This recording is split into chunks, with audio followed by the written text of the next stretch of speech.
ਸਾਹਿਬ ਜੀ ਅਬ ਰਾਖੋ ਦਾਸ ਪਾਟ ਕੀ ਲਾਜ, ਜੈਸੀ ਰਾਖੀ ਲਾਜ ਭਗਤ ਪ੍ਰਹਿਲਾਦ ਕੀ। ਹਰਨਾਖ ਸਫਾਰੇ ਕਰ ਆਜ, ਫਨ ਦ੍ਰੋਪਤੀ ਲਾਜ ਰਖੀ ਹਰ ਪ੍ਰਭ ਜੀ। ਸ਼ੀਨਤ ਬਸਤਰ ਦੀਨ ਬਹੁ ਸਾਜ, ਸੁਦਾਮਾ ਅਪਦਾ ਤੇ ਰਾਖਿਆ। ਗਨਕਾ ਪੜਤ ਪੂਰੇ ਤਿਹ ਕਾਜ, ਸ੍ਰੀ ਸਤਿਗੁਰ ਸੋ ਪ੍ਰਸੰਨ ਕਲ ਜੁਗ ਹੋਏ। ਰਾਖੋ ਦਾਸ ਭਾਟ ਕੀ ਲਾਜ, ਹੋਵੈ ਸਿਫਤ ਖਸਮਦੀ। ਨੂਰ ਅਰਸ਼ੋਂ ਕੁਰਸ਼ੋਂ ਝਟੀਐ, ਤੁਧ ਡਿਠੇ ਸੱਚੇ ਪਾਤਸ਼ਾਹ। ਮਲ ਜਨਮ ਜਨਮ ਦੀ ਕੱਟੀਐ, ਵਾਹਿਗੁਰੂ ਸਾਹਿਬ ਜੀ। ਗੌੜੀ ਗਵਾਰੇਰੀ ਮਹੱਲਾ ਪੰਜਵਾ। ਸਤਿਗੁਰ ਦਰਸ਼ਨ ਅਗਨ ਨਿਵਾਰੀ, ਸਤਿਗੁਰ ਭੇਟਤ ਹਉਮੈ ਮਾਰੀ।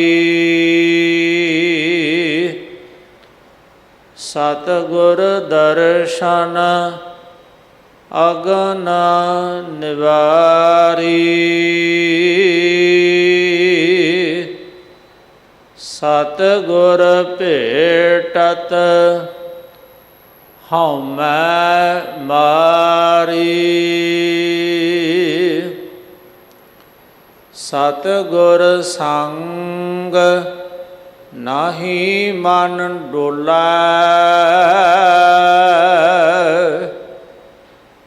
ਅੰਮ੍ਰਿਤ ਬਾਣੀ ਗੁਰ ਮੁਖ ਬੋਲੈ। ਸਭ ਜਗ ਸਾਚਾ ਜਾਂ ਸੱਚ ਮਹਿ ਰਾਤੇ, ਸ਼ੀਤਲ ਸ਼ਾਂਤ ਗੁਰ ਤੇ ਪ੍ਰਭ ਜਾਤੇ। ਰਹਾਉ ਸੰਤ ਪ੍ਰਸਾਦ ਜਪੈ ਹਰ ਨਾਮ। ਸੰਤ ਪ੍ਰਸਾਦ ਹਰ ਕੀਰਤਨ ਗਾਓ। ਸੰਤ ਪ੍ਰਸਾਦ ਸਗਲ ਦੁਖ ਮਿਟੇ, ਸੰਤ ਪ੍ਰਸਾਦ ਬੰਧਨ ਤੇ ਛੁਟੇ। ਸੰਤ ਕਿਰਪਾ ਤੇ ਮਿਟੇ ਮੋਹ ਭਰਮ, ਸਾਧ ਰੇਣ ਮਜਨ ਸਭ ਧਰਮ। ਸਾਧ ਕਿਰਪਾਲ ਦਇਆਲ ਗੋਵਿੰਦ, ਸਾਧਾ ਮੈਂ ਇਹ ਹਮਾਰੀ ਜਿੰਦ। ਕਿਰਪਾ ਨਿਧ ਕਿਰਪਾਲ ਧਿਆਵੋ, ਸਾਧ ਸੰਗ ਤਾਂ ਬੈਠਣ ਪਾਵੋ, ਮੋਹਿ ਨਿਰਗੁਣ ਕਉ ਪ੍ਰਭ ਕੀਨੀ ਦਇਆ, ਸਾਧ ਸੰਗ ਨਾਨਕ ਨਾਮ ਲਿਆ, ਕਿਰਪਾ ਨਿਧ ਕਿਰਪਾਲ ਧਿਆਵੋ, ਸਾਧ ਸੰਗ ਤਾਂ ਬੈਠਣ ਪਾਵੋ, ਮੋਹਿ ਨਿਰਗੁਣ ਕਉ ਪ੍ਰਭ ਕੀਨੀ ਦਇਆ, ਸਾਧ ਸੰਗ ਨਾਨਕ ਨਾਮ ਲਿਆ।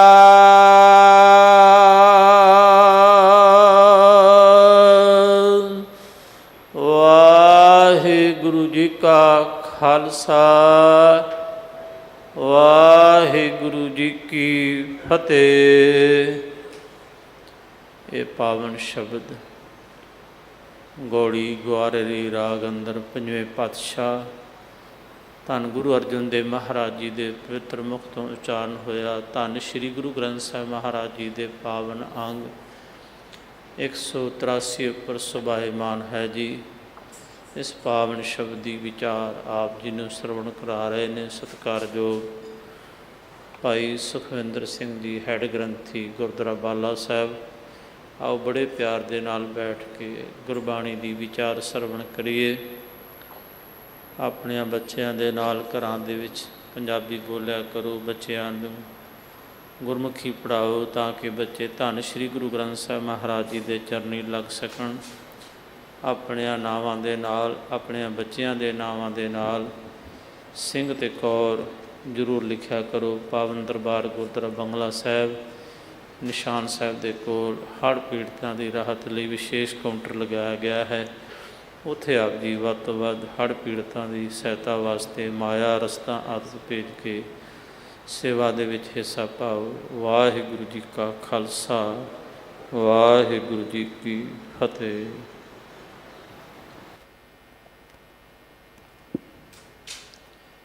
ਧੰਨ ਵਾਹਿਗੁਰੂ।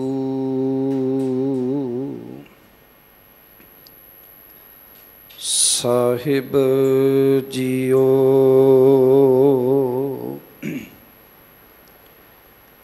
ਡੰਡੌਤ ਬੰਦਨ ਅਨੇਕ ਬਾਰ, ਸਰਬ ਕਲਾ ਸਮਰੱਥ ਡੋਲਨ ਤੇ ਰਾਖੋ ਪ੍ਰਭੂ, ਨਾਨਕ ਦੇ ਕਰ ਹੱਥ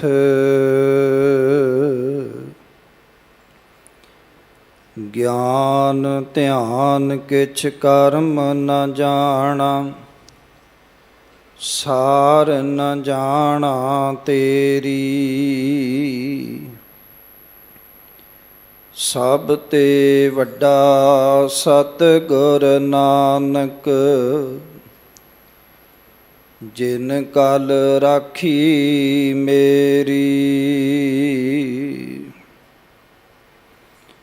ਨਾਹੂ ਜਤੀ ਸਤੀ ਨਹੀਂ ਪੜਿਆ, ਮੂਰਖ ਮੁਗਦਾ ਜਨਮ ਭਇਆ, ਪ੍ਰਣਵਤ ਨਾਨਕ ਤਿਨ ਕੀ ਸ਼ਰਣਾ, ਜਿਨ ਤੂੰ ਨਾਹੀ ਵਿਸਰਿਆ,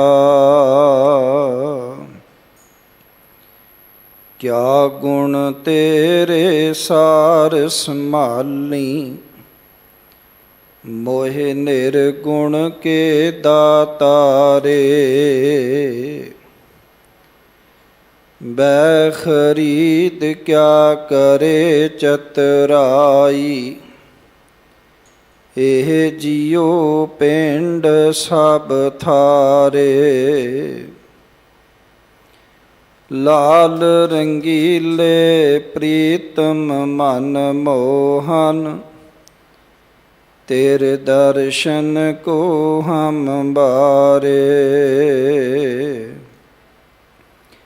ਜੇ ਹੋਂ ਜਾਣਾ ਆਖਾਂ ਨਹੀਂ। ਕਹਿਣਾ ਕਥਨ ਨ ਜਾਈ। ਗੁਰਾ ਇਕ ਦੇਹ 부ਝਾਈ। ਸਭਨਾ ਜੀਆਂ ਕਾ ਇਕ ਦਾਤਾ। ਸੋ ਮੈਂ ਵਿਸਰ ਨ ਜਾਈ।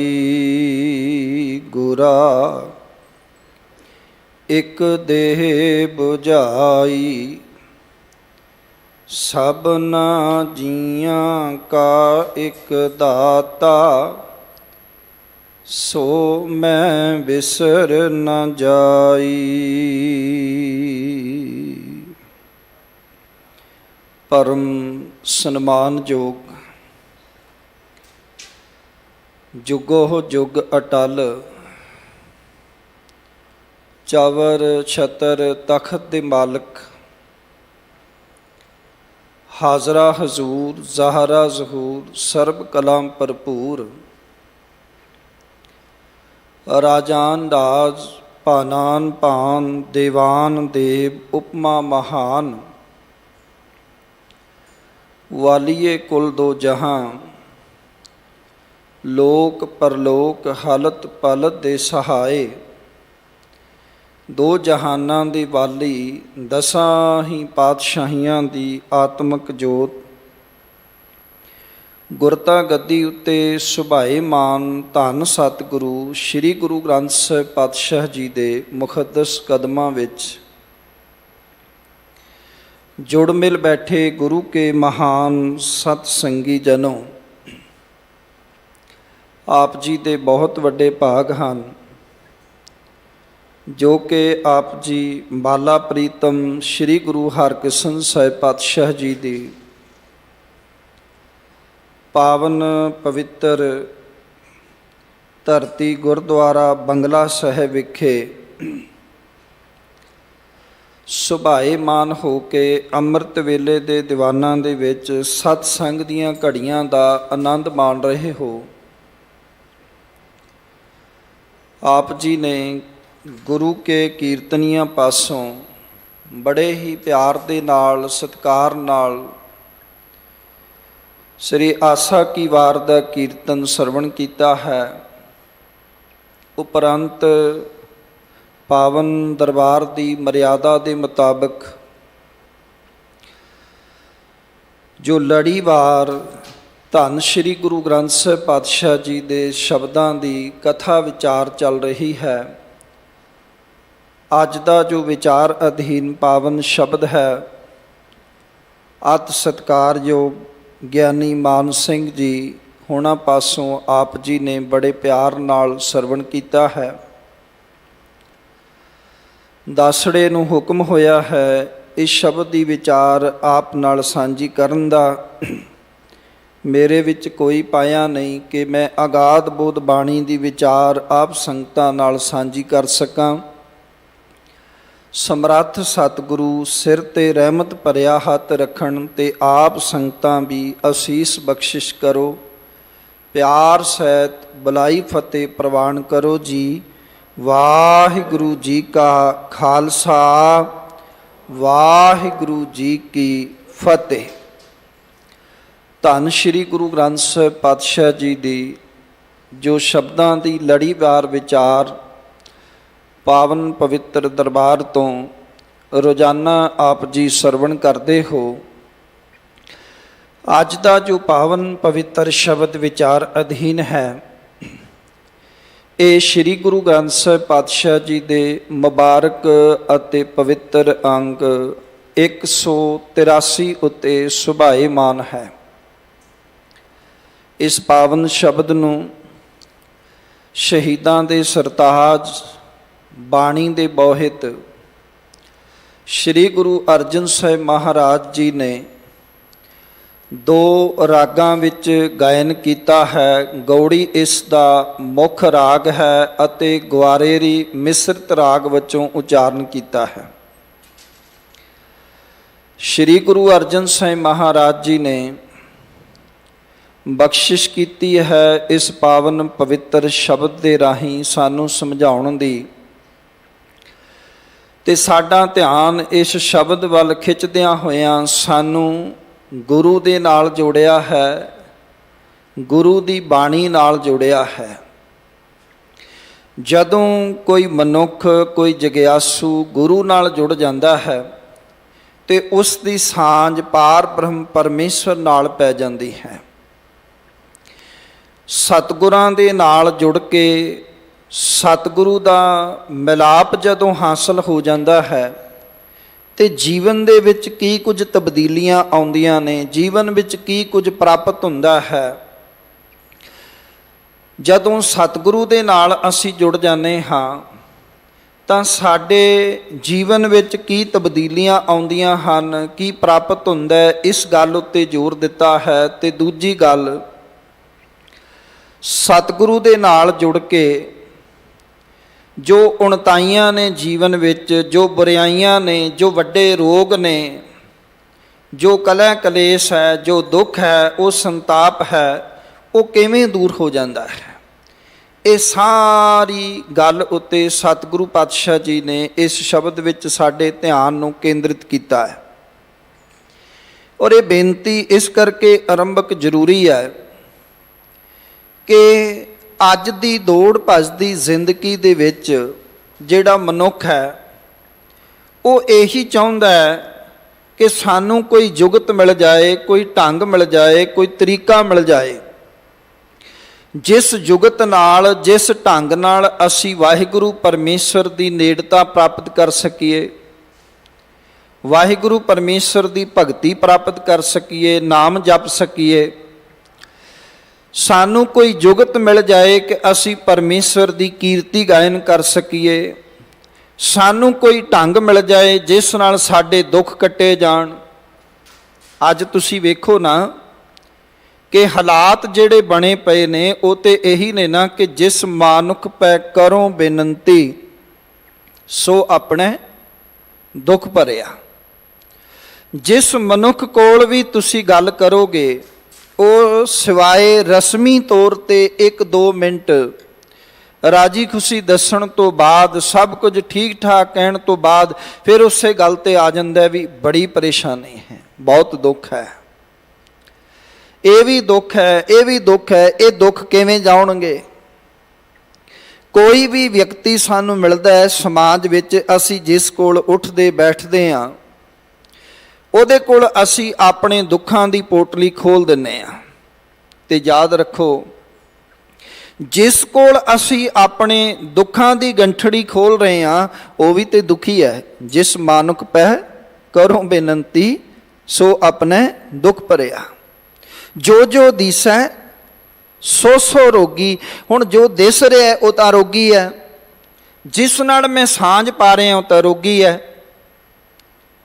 ਇੱਕ ਵਿਅਕਤੀ ਬਿਮਾਰ ਹੈ ਔਰ ਬਿਮਾਰੀ ਨਾਲ ਉਹ ਗ੍ਰਸਤ ਹੈ ਤੇ ਉਹਨੂੰ ਬਿਮਾਰ ਵਿਅਕਤੀ ਹੀ ਸਲਾਹ ਦੇਵੇ ਤੇ ਕੀ ਉਹ ਠੀਕ ਹੋ ਸਕਦਾ ਹੈ? ਜਾਂ ਉਹ ਬਿਮਾਰ ਵਿਅਕਤੀ ਕੋਲੋਂ ਹੀ ਦਵਾਈ ਲਵੇ, ਕਿਵੇਂ ਠੀਕ ਹੋਏਗਾ? ਇੱਕ ਰੋਗੀ ਕੋਲੋਂ ਹੀ ਦਵਾਈ ਲੈ ਰਿਹਾ, ਉਹ ਕਿਵੇਂ ਠੀਕ ਹੋ ਸਕਦਾ ਹੈ? ਰੋਗੀ ਨੂੰ ਤਾਂ ਨਿਰੋਗੀ ਕੋਲ ਜਾਣਾ ਪਏਗਾ, ਜਾਂ ਫਿਰ ਉਸ ਕੋਲ ਜਾਣਾ ਪਏਗਾ ਜਿਹਦਾ ਬਹੁਤ ਵੱਡਾ ਤਜਰਬਾ ਹੈ, ਜਿਹਨੂੰ ਰੋਗ ਹੋ ਗਿਆ ਸੀ, ਉਹਦਾ ਰੋਗ ਠੀਕ ਹੋ ਗਿਆ, ਉਹ ਫਿਰ ਦੱਸਦਾ ਮੈਂ ਫਲਾਣੇ ਵੈਦ ਕੋਲ ਗਿਆ ਸੀ, ਉਹਨੇ ਇਹ ਮੈਡੀਸਨ ਦਿੱਤੀ ਸੀ, ਇਹ ਦਵਾਈ ਦਿੱਤੀ ਸੀ, ਉਹਦੇ ਨਾਲ ਠੀਕ ਹੋਇਆ। ਰੋਗੀ ਦਾ ਇਲਾਜ ਰੋਗੀ ਨਹੀਂ ਕਰ ਸਕਦਾ, ਨਿਰੋਗੀ ਕਰ ਸਕਦਾ ਹੈ। ਜਿਹਦੀ ਕਾਇਆ ਨੂੰ ਕੋਈ ਰੋਗ ਨਹੀਂ, ਜਿਸ ਨੂੰ ਕੋਈ ਰੋਗ ਨਹੀਂ, ਉਹ ਕਰ ਸਕਦਾ ਹੈ। ਪਰ ਅਫਸੋਸ ਦੀ ਗੱਲ ਹੈ, ਅੱਜ ਅਸੀਂ ਰੋਗੀ ਕੋਲੋਂ ਹੀ ਇਲਾਜ ਕਰਾ ਰਹੇ ਹਾਂ। ਅਸੀਂ ਵੀ ਰੋਗੀ ਹਾਂ ਤੇ ਸਾਹਮਣੇ ਵਾਲਾ ਵੀ ਰੋਗੀ ਹੈ। ਹੁਣ ਰੋਗੀ ਦਾ ਕੀ ਇਲਾਜ ਕਰੇਗਾ? ਮੰਨ ਲਓ ਅੱਜ ਦੇ ਸ਼ਬਦ ਵਿੱਚ ਵੀ ਗੁਰਦੇਵ ਜ਼ਿਕਰ ਕਰਨਗੇ ਵੀ ਮੈਨੂੰ ਹਉਮੈ ਦਾ ਰੋਗ ਚਿੰਬੜਿਆ ਹੋਇਆ ਹੈ ਤੇ ਮੈਂ ਉਸ ਵਿਅਕਤੀ ਕੋਲ ਜਾ ਰਿਹਾ ਜਿਹਨੂੰ ਪਹਿਲਾਂ ਹੀ ਹਉਮੈ, ਮੇਰੀ ਹਉਮੈ ਦਾ ਕੀ ਇਲਾਜ ਕਰੇਗਾ? ਕੋਈ ਵਿਅਕਤੀ ਮੈਨੂੰ ਪੁੱਛਦਾ, ਭਾਈ ਸਾਹਿਬ ਜੀ ਇਹ ਦੱਸੋ ਹਉਮੈ ਨਹੀਂ ਜਾਂਦੀ, ਇਹ ਹਉਮੈ ਬੜੀ ਆ ਜਾਂਦੀ ਹੈ ਤੇ ਮੈਂ ਆਪ ਹਉਮੈ ਦੀਆਂ ਪੰਡਾਂ ਚੁੱਕੀ ਫਿਰਾਂ, ਫਿਰ ਕਿਹਦਾ ਇਲਾਜ ਹੋਏਗਾ? ਕੋਈ ਵਿਅਕਤੀ ਕਹਿੰਦਾ, ਗਿਆਨੀ ਜੀ ਇਹ ਤ੍ਰਿਸ਼ਨਾ ਨਹੀਂ ਬੁਝਦੀ, ਇਹ ਕਿਵੇਂ ਜਾਏਗੀ? ਤੇ ਮੇਰੇ ਵਰਗਾ ਗਿਆਨੀ ਤ੍ਰਿਸ਼ਨਾ ਦੇ ਆਪ ਹੀ ਅੱਗ ਦੇ ਅੰਦਰ ਭਾਂਬੜ ਮਚਾਈ ਫਿਰੇ, ਆਪ ਹੀ ਸਬਰ ਨਾ ਹੋਵੇ, ਆਪ ਹੀ ਜਿਹੜਾ ਹੈ ਉਹ ਸਬਰ ਦਾ ਥੱਲਾ ਗਵਾਚਿਆ ਹੋਵੇ, ਆਪ ਹੀ ਮਾਇਆ ਵੇੜੇ ਸੰਸਾਰ ਵਿੱਚ ਹਾਏ ਹਾਏ ਮਾਇਆ ਕਰਦਾ ਫਿਰੇ, ਕੀ ਇਲਾਜ ਹੋ ਸਕਦਾ? ਨਹੀਂ ਹੋ ਸਕਦਾ। ਇਸ ਦਾ ਇਲਾਜ ਤਾਂ ਉਹੀ ਕਰ ਸਕਦਾ ਹੈ ਜਿਹਦੇ ਕੋਲ ਤ੍ਰਿਸ਼ਨਾ ਨਹੀਂ ਹੈ, ਜਿਸ ਕੋਲ ਸਬਰ ਹੈ, ਜਿਸ ਕੋਲ ਸਬਰ ਹੈ, ਜਿਹੜਾ ਇਹ ਆਖਦਾ ਹੈ ਜੋ ਕੁਝ ਕਮਾਇਆ ਹੈ, ਜੋ ਕੁਝ ਹੈ ਉਹਨੂੰ ਵੀ ਵੰਡ ਕੇ ਛਕਣਾ। ਕਿੱਡਾ ਸਬਰ ਹੋਏਗਾ ਮੇਰੇ ਸਤਿਗੁਰੂ ਕੋਲ? ਇਸ ਦਾ ਇਲਾਜ ਉਹੀ ਕਰ ਸਕਦਾ ਹੈ ਜਿਹੜਾ ਕਹਿੰਦਾ ਇੱਕ ਤਿਲ ਦਾ ਦਾਣਾ ਵੀ ਵੰਡ ਕੇ ਛਕਿਆ ਜਾ ਸਕਦਾ ਹੈ। ਕਿੱਡਾ ਸਬਰ ਹੈ। ਤੇ ਮਨੁੱਖ ਤੇ ਕਹਿੰਦਾ ਤਿਲ ਦਾ ਦਾਣਾ ਤੇ ਛੱਡੋ, ਜੋ ਕੁਝ ਮੇਰੇ ਕੋਲ ਹੈ ਮੇਰਾ ਹੀ ਹੈ, ਦੂਜੇ ਦਾ ਮੈਂ ਕਿਵੇਂ ਹੜੱਪ ਕਰਨਾ ਹੈ ਉਹ ਜੁਗਤਾਂ ਸੋਚਦਾ ਰਹਿੰਦਾ ਹੈ, ਉਹ ਤਰੀਕੇ ਸੋਚਦਾ ਰਹਿੰਦਾ ਹੈ, ਉਹ ਵਿਉਂਤਾਂ ਬਣਾਉਂਦਾ ਰਹਿੰਦਾ ਹੈ। ਸੋ ਇਸ ਕਰਕੇ ਸਤਿਗੁਰੂ ਪਾਤਸ਼ਾਹ ਕਹਿੰਦੇ ਨੇ ਵੀ ਰੋਗੀ ਤਾਂ ਹੈ ਸੰਸਾਰ, ਪਰ ਇਸ ਸੰਸਾਰ ਨੂੰ ਰੋਗ ਮੁਕਤ ਜੇ ਕੋਈ ਕਰ ਸਕਦਾ ਤਾਂ ਉਹ ਕਰ ਸਕਦਾ ਜਿਹੜਾ ਆਪ ਨਿਰੋਗ ਹੈ। ਜੋ ਜੋ ਦੀਸੈ ਸੋ ਸੋ ਰੋਗੀ, ਰੋਗ ਰਹਿਤ ਮੇਰਾ ਸਤਿਗੁਰ ਜੋਗੀ। ਸੋ ਰੋਗ ਰਹਿਤ ਕੇਵਲ ਸਤਿਗੁਰੂ ਹੈ ਤੇ ਸਤਿਗੁਰੂ ਕੋਲ ਅਸੀਂ ਆਪਣੇ ਮਨ ਦਾ ਇਲਾਜ ਕਰਾਉਣਾ ਹੈ। ਅਸੀਂ ਅੱਜ ਸਤਿਗੁਰੂ ਕੋਲ ਆਏ ਹਾਂ ਜਾਂ ਆਪਣੇ ਘਰਾਂ 'ਚ ਬੈਠੇ ਹਾਂ ਕਿ ਅੱਜ ਦਾ ਸ਼ਬਦ ਸੁਣਿਆ, ਸਤਿਗੁਰੂ ਤੁਸੀਂ ਸਾਡੇ ਮਨ ਨੂੰ ਕਿਵੇਂ ਧਰਵਾਸ ਦਿਓਗੇ? ਸਤਿਗੁਰੂ ਜੀ ਸਾਡੇ ਮਨ ਨੂੰ ਕਿਵੇਂ ਬੁਝਾਓਗੇ? ਸਾਡੇ ਮਨ ਨੂੰ ਕਿਵੇਂ ਸਮਝਾਓਗੇ ਇਸ ਵਿੱਚੋਂ ਹਉਮੈ ਦੂਰ ਹੋ ਜਾਏ, ਇਸ ਵਿੱਚੋਂ ਤ੍ਰਿਸ਼ਨਾ ਦੀ ਅੱਗ ਦੂਰ ਹੋ ਜਾਏ, ਇਹਦੇ ਰੋਗ ਮਿਟ ਜਾਣ, ਇਹਦੇ ਕਲਹ ਕਲੇਸ਼ ਮਿਟ ਜਾਣ। ਸਤਿਗੁਰੂ ਸਾਡੇ ਪੈਰਾਂ ਨੂੰ ਸਾਡੇ ਕਰਮਾਂ ਦੇ ਹੀ ਬੰਧਨ ਪਏ ਹੋਏ ਨੇ, ਇਹਨਾਂ ਵਿਕਾਰਾਂ ਨੇ ਸਾਡੇ ਪੈਰਾਂ ਨੂੰ ਜਕੜਿਆ ਹੋਇਆ ਹੈ, ਤੁਸੀਂ ਕਿਵੇਂ ਆਜ਼ਾਦ ਕਰੋਗੇ? ਦਾਤਾ ਅਸੀਂ ਤੇ ਤੁਹਾਡੇ ਅੱਗੇ ਅਰਦਾਸ ਕਰ ਰਹੇ ਹਾਂ, ਤੁਹਾਡੇ ਅੱਗੇ ਅਰਜ਼ੋਈ ਕਰ ਰਹੇ ਹਾਂ, ਤੁਹਾਡੇ ਅੱਗੇ ਪ੍ਰੇਰ ਕਰ ਰਹੇ ਹਾਂ, ਕਿਰਪਾ ਕਰੋ। ਸੋ ਗੁਰੂ ਸਵਾਰਿਓ, ਅੱਜ ਸਤਿਗੁਰੂ ਪਾਤਸ਼ਾਹ ਸਾਡੇ ਸਾਰੇ ਰੋਗਾਂ ਦੇ ਇਲਾਜ ਕਰਨਗੇ, ਸਾਨੂੰ ਜੁਗਤ ਦੱਸਣਗੇ, ਸਾਨੂੰ ਤਰੀਕਾ ਦੱਸਣਗੇ, ਸਾਨੂੰ ਢੰਗ ਦੱਸਣਗੇ। ਅੱਜ ਸੁਣਨ ਤੋਂ ਚੂਕਣਾ ਨਹੀਂ ਹੈ। ਅੱਜ ਇਹ ਨਹੀਂ ਕਿ ਸਾਡੀ ਸੁਰਤ ਕਿਤੇ ਗੈਰ ਹਾਜ਼ਰ ਹੋਵੇ, ਅੱਜ ਆਪਣੀ ਸੁਰਤ ਨੂੰ ਸ਼ਬਦ ਵਿੱਚ ਟਿਕਾ ਕੇ ਸੁਣ ਲਈਏ ਤੇ ਮੈਂ ਸਮਝਦਾ ਗੁਰੂ ਅਰਜਨ ਸਾਹਿਬ ਮਹਾਰਾਜ ਅੱਜ ਸਾਡੇ ਸਾਰੇ ਸਵਾਲਾਂ ਦੇ ਜਵਾਬ ਦੇਣਗੇ। ਸੋ ਸਤਿਗੁਰੂ ਪਾਤਸ਼ਾਹ ਰਾਹੋਂ ਵਾਲੇ ਬੰਦ ਵਿੱਚ ਬਖਸ਼ਿਸ਼ ਕਰ ਰਹੇ ਨੇ ਤੇ ਮੇਰੇ ਮਾਲਕ ਰਾਹੋਂ ਵਾਲੇ ਬੰਦ ਵਿੱਚ ਬਖਸ਼ਿਸ਼ ਕਰਦਿਆਂ ਹੋਇਆਂ ਆਖਦੇ ਨੇ, ਸਭ ਜਗ ਸਾਚਾ ਜਾਂ ਸੱਚ ਮੈਂ ਰਾਤੇ, ਸੀਤਲ ਸ਼ਾਂਤ ਗੁਰ ਤੇ ਪ੍ਰਭ ਜਾਤੇ, ਰਹਾਉ। ਇਸ ਦੇ ਵਿੱਚ ਜੋ ਸਤਿਗੁਰੂ ਪਾਤਸ਼ਾਹ ਜੀ ਨੇ ਬਖਸ਼ਿਸ਼ ਕੀਤੀ ਹੈ, ਪਹਿਲੀ ਗੱਲ ਤਾਂ ਜੇ ਇਹਨੂੰ ਇਸੇ ਤਰ੍ਹਾਂ ਵਿਚਾਰ ਕੇ ਪੜ੍ਹ ਲਿਆ ਕਿ ਸਭ ਜਗ ਸਾਚਾ ਜਾਂ ਸੱਚ ਮੈਂ ਰਾਤੇ, ਤੇ ਗੱਲ ਸਿੱਧੀ ਜੀ ਪਕੜ ਵਿੱਚ ਆਏਗੀ ਵੀ ਸਾਰਾ ਸੰਸਾਰ ਸੱਚਾ ਹੈ ਤੇ ਜੋ ਸੱਚ ਵਿੱਚ ਰਤੇ ਹੋਏ ਨੇ। ਹੁਣ ਸੰਸਾਰ ਤੇ ਸੱਚਾ ਨਹੀਂ ਹੈ, ਸੰਸਾਰ ਤੇ ਨਾਸਵੰਤ ਹੈ, ਸੰਸਾਰ ਤੇ ਮਿੱਥਿਆ ਹੈ, संसार ते झूठ है, संसार ते जैसे जलते बुध उपजै बिनसै नीत। भी संसार ते झूठ है, ये तो मिथ्या है। ये जो दुनिया सानू नज़र आ रही है, ये दुनिया मुकामे फानी है, ये तो नासवंत है। फिर इत्थे साचे दा अर्थ की है? साचे दा अर्थ है, गुरबाणी विच जो साचा शब्द आएगा उसका अर्थ है सदा स्थिर रहन वाला वाहिगुरु परमेश्वर अकाल पुरख वाहिगुरु। जदों साडी गुरु नाल सांझ पै जांदी है ते गुरदेव पातशाह कहंदे गुरु नाल सांझ पैण नाल असी सच दे प्यार विच सच्चे विच रत्ते जाने आ, लीन हो जाने हां। उपरों उपरों नहीं, रत्ते होण दा अर्थ है, लीन होण दा अर्थ है रत्ते सेई जो मुख ना मोड़न। अपने साईं तो मुख पासे ना करना, अपने साईं तो करवट ना करनी, अपने साईं दे अपने परमेश्वर दे दीदारां विच अभेद रहना, ओदे सिमरन विच अठे पहर जुड़े रहना। इनू कहंदे ने रत्ते होना। भावें कुछ भी हो जाए, झक्खड़ आवे, मीह आवे, हनेरी आवे, पर सिमरन वाले पासे तो पासा नहीं वटना। ये नहीं कि कई बार घोल कर दिने आ, चलो जी अज तो बरसात है, कोई गल नहीं, थोड़ा चिर ठहर के भगती कर लांगे, थोड़ा चिर ठहर के गुरुद्वारे जावांगे। नहीं, उन्हां दे अंदर दी ये तड़फ हुंदी है, झक्खड़ झांगी मीह वरसै भी गुर देखण जाई। इस अवस्था दे जेड़े मालक हुंदे ने, जेड़े कि एक घड़ी ना मिलते तां कलयुग होता, उन्हां रत्ते होयां दी गल चल रही है। कहंदे ने जेड़े उस सच्चे वाहिगुरू विच रत्ते रहिंदे ने, उहदे प्रेम विच लीन रहिंदे ने ना, सतगुरु कहंदे ने सब जग साचा। उन्हां नूं सारे जग विच, सारे संसार अंदर वो सदा स्थिर रहण वाला वाहिगुरू नज़र आउंदा है। भाव कि वो सोचते ने कि वो परमेश्वर वाहिगुरू हर थां ते व्यापक है। ये उहदा भगत ही जानदा इस गल नूं, जिहड़ा रता होया है। ये उसदे भगत अंदरों आवाज़ निकलदी है, जिहड़े गुरु अर्जन साहिब महाराज बख्शिश करते हैं ना कि जह जह पेखों तां हजूर दूर कतहु ना जाई, रब रहा सरबत्र मैं मन सदा त्याई। फिर जिथे जिथे वो वेखते हैं, उथे उथे उन्होंने अपना प्रीतम, अपना प्यारा, अपना वाहिगुरू नज़र आउंदा है। उन्होंने गुरबाणी पढ़ के ये गल समझ आ जाती है कि जल थल महीअल पूरिया स्वामी सिरजनहार, अनेक भांत होए पसरिया नानक एक अंकार।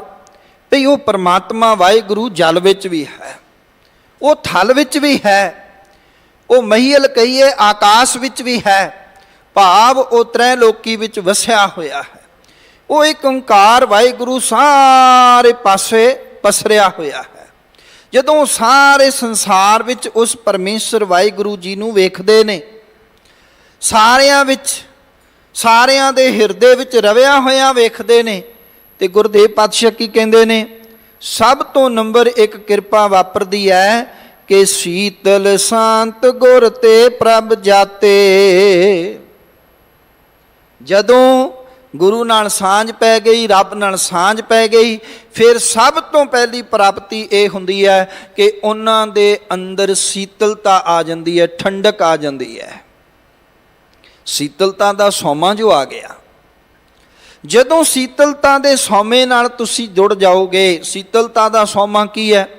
गुरदाता, गुर हिवै घर, गुर दीपक ते लोहे। गुरु दाता है ते गुरु हिवै दा घर है। हिवै माने बर्फ, शीतलता ठंडक। जिन्नी शीतलता मेरे गुरु कोल है, जिन्नी शांति मेरे गुरु कोल है, इन्नी शांति तुहानू संसार विच जिथे मर्जी भटक लेना तुहानू प्राप्त नहीं होएगी। सारे अशांत तुहानू नज़र आउणगे। मैं बेनती आरंभ कर चुके हैं कि जिहड़ा पहला बीमार है वो किसी नू की शांति देवेगा, जिहड़ा पहला ही अशांत बैठा होया है वो किसी नू शांत किवें करेगा। गुरु दर ते जो भी आया ਭਾਵੇਂ ਉਹ ਭਟਕਦਾ ਹੋਇਆ ਆਇਆ, ਪਰੇਸ਼ਾਨ ਹੋ ਕੇ ਆਇਆ, ਅੱਗ ਬਬੂਲੇ ਹੋ ਕੇ ਆਇਆ, ਜਦੋਂ ਸਤਿਗੁਰੂ ਕੋਲ ਆਇਆ ਨਾ ਤੇ ਉਹਨੂੰ ਸ਼ਾਂਤੀ ਮਿਲ ਗਈ, ਉਹਨੂੰ ਸੀਤਲਤਾ ਮਿਲ ਗਈ ਹੈ, ਉਹਨੂੰ ਠੰਡਕ ਮਿਲ ਗਈ ਹੈ। ਮੇਰੇ ਸਤਿਗੁਰੂ ਕੋਲ ਆਇਆ ਸ਼ਾਂਤੀ ਪ੍ਰਾਪਤ ਹੁੰਦੀ ਹੈ, ਹਿਰਦੇ ਦੀ ਸੀਤਲਤਾ ਪ੍ਰਾਪਤ ਹੁੰਦੀ ਹੈ। ਫਿਰ ਮਨੁੱਖ ਦੇ ਅੰਦਰ ਈਰਖਾਂ ਦੇ ਭਾਂਬੜ ਨਹੀਂ ਮੱਚਦੇ। ਔਰ ਇਹ ਗੱਲ ਗੁਰਦੇਵ ਪਾਤਸ਼ਾਹ ਕਹਿੰਦੇ ਨੇ, ਯਾਦ ਰੱਖੋ, ਸ਼ਾਂਤੀ ਭਾਲਣ ਵਾਸਤੇ ਮਨੁੱਖ ਬੜੇ ਯਤਨ ਕਰਦੇ ਨੇ, ਐਸਾ ਨਹੀਂ ਹੈ ਕਿ ਯਤਨ ਨਹੀਂ ਕਰਦੇ। ਸਤਿਗੁਰੂ ਕਹਿੰਦੇ ਨੇ, ਨੈ ਸੀਤਲੰਗ ਚੰਦਰ ਦੇਵੈ, ਨੈ ਸੀਤਲੰਗ ਬਾਵਨ ਚੰਦਨੈ, ਨੈ ਸੀਤਲੰਗ ਸੀਤ ਰੁਤੇਨ।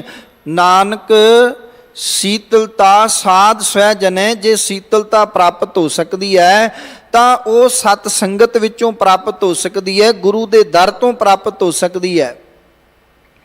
ਕਿਸੇ ਹੋਰ ਦੀ ਪੂਜਾ ਕਰਕੇ ਸੀਤਲਤਾ ਪ੍ਰਾਪਤ ਨਹੀਂ ਹੋ ਸਕਦੀ, ਸ਼ਾਂਤੀ ਨਹੀਂ ਪ੍ਰਾਪਤ ਹੋ ਸਕਦੀ। ਤੇ ਸਤਿਗੁਰੂ ਪਾਤਸ਼ਾਹ ਕਹਿੰਦੇ, ਇਹ ਸ਼ਾਂਤੀ ਦਾ ਸੋਮਾ ਗੁਰੂ ਹੈ। ਸ਼ਾਂਤੀ ਪ੍ਰਾਪਤ ਹੋ ਸਕਦੀ ਹੈ ਗੁਰੂ ਦੀ ਬਾਣੀ ਪੜ੍ਹ ਕੇ। ਜਿਹੜੀ ਗੱਲ ਸਤਿਗੁਰੂ ਜੀ ਪਹਿਲੇ ਪਦੇ ਵਿੱਚ ਖੋਲਦੇ ਨੇ, ਤੇ ਮੇਰੇ ਮਾਲਕ ਸਤਿਗੁਰੂ ਆਖਦੇ ਨੇ, ਸਤਿਗੁਰ ਦਰਸ਼ਨ ਅਗਨ ਨਿਵਾਰੀ, ਸਤਿਗੁਰ ਭੇਟਤ ਹਉਮੈ ਮਾਰੀ। ਸਤਿਗੁਰ ਦਰਸ਼ਨ ਅਗਨ ਨਿਵਾਰੀ। ਹੁਣ ਸਤਿਗੁਰੂ ਪਾਤਸ਼ਾਹ ਕਹਿੰਦੇ, ਸਤਿਗੁਰੂ ਦੇ ਦਰਸ਼ਨਾਂ ਦੇ ਰਾਹੀਂ ਜਿਹੜਾ ਹੈ ਉਹ ਅਗਨ ਨਿਵਾਰੀ। ਅਗਨੀ ਕਿਹੜੀ ਹੈ? ਜੋ ਤ੍ਰਿਸ਼ਨਾ ਦੀ ਅੱਗ ਹੈ, ਜੋ ਤ੍ਰਿਸ਼ਨਾ ਦੇ ਭਾਂਬੜ ਸਾਡੇ ਅੰਦਰ ਮਚੇ ਪਏ ਨੇ। ਤੇ ਸਤਿਗੁਰੂ ਪਾਤਸ਼ਾਹ ਕਹਿੰਦੇ ਨੇ, ਸਤਿਗੁਰ ਭੇਟਤ ਹਉਮੈ ਮਾਰੀ। ਹਉਮੈ ਵੀ ਮਨੁੱਖ ਦੇ ਅੰਦਰ ਹੀ ਹੈ ਤੇ ਤ੍ਰਿਸ਼ਨਾ ਵੀ ਮਨੁੱਖ ਦੇ ਅੰਦਰ ਹੀ ਹੈ।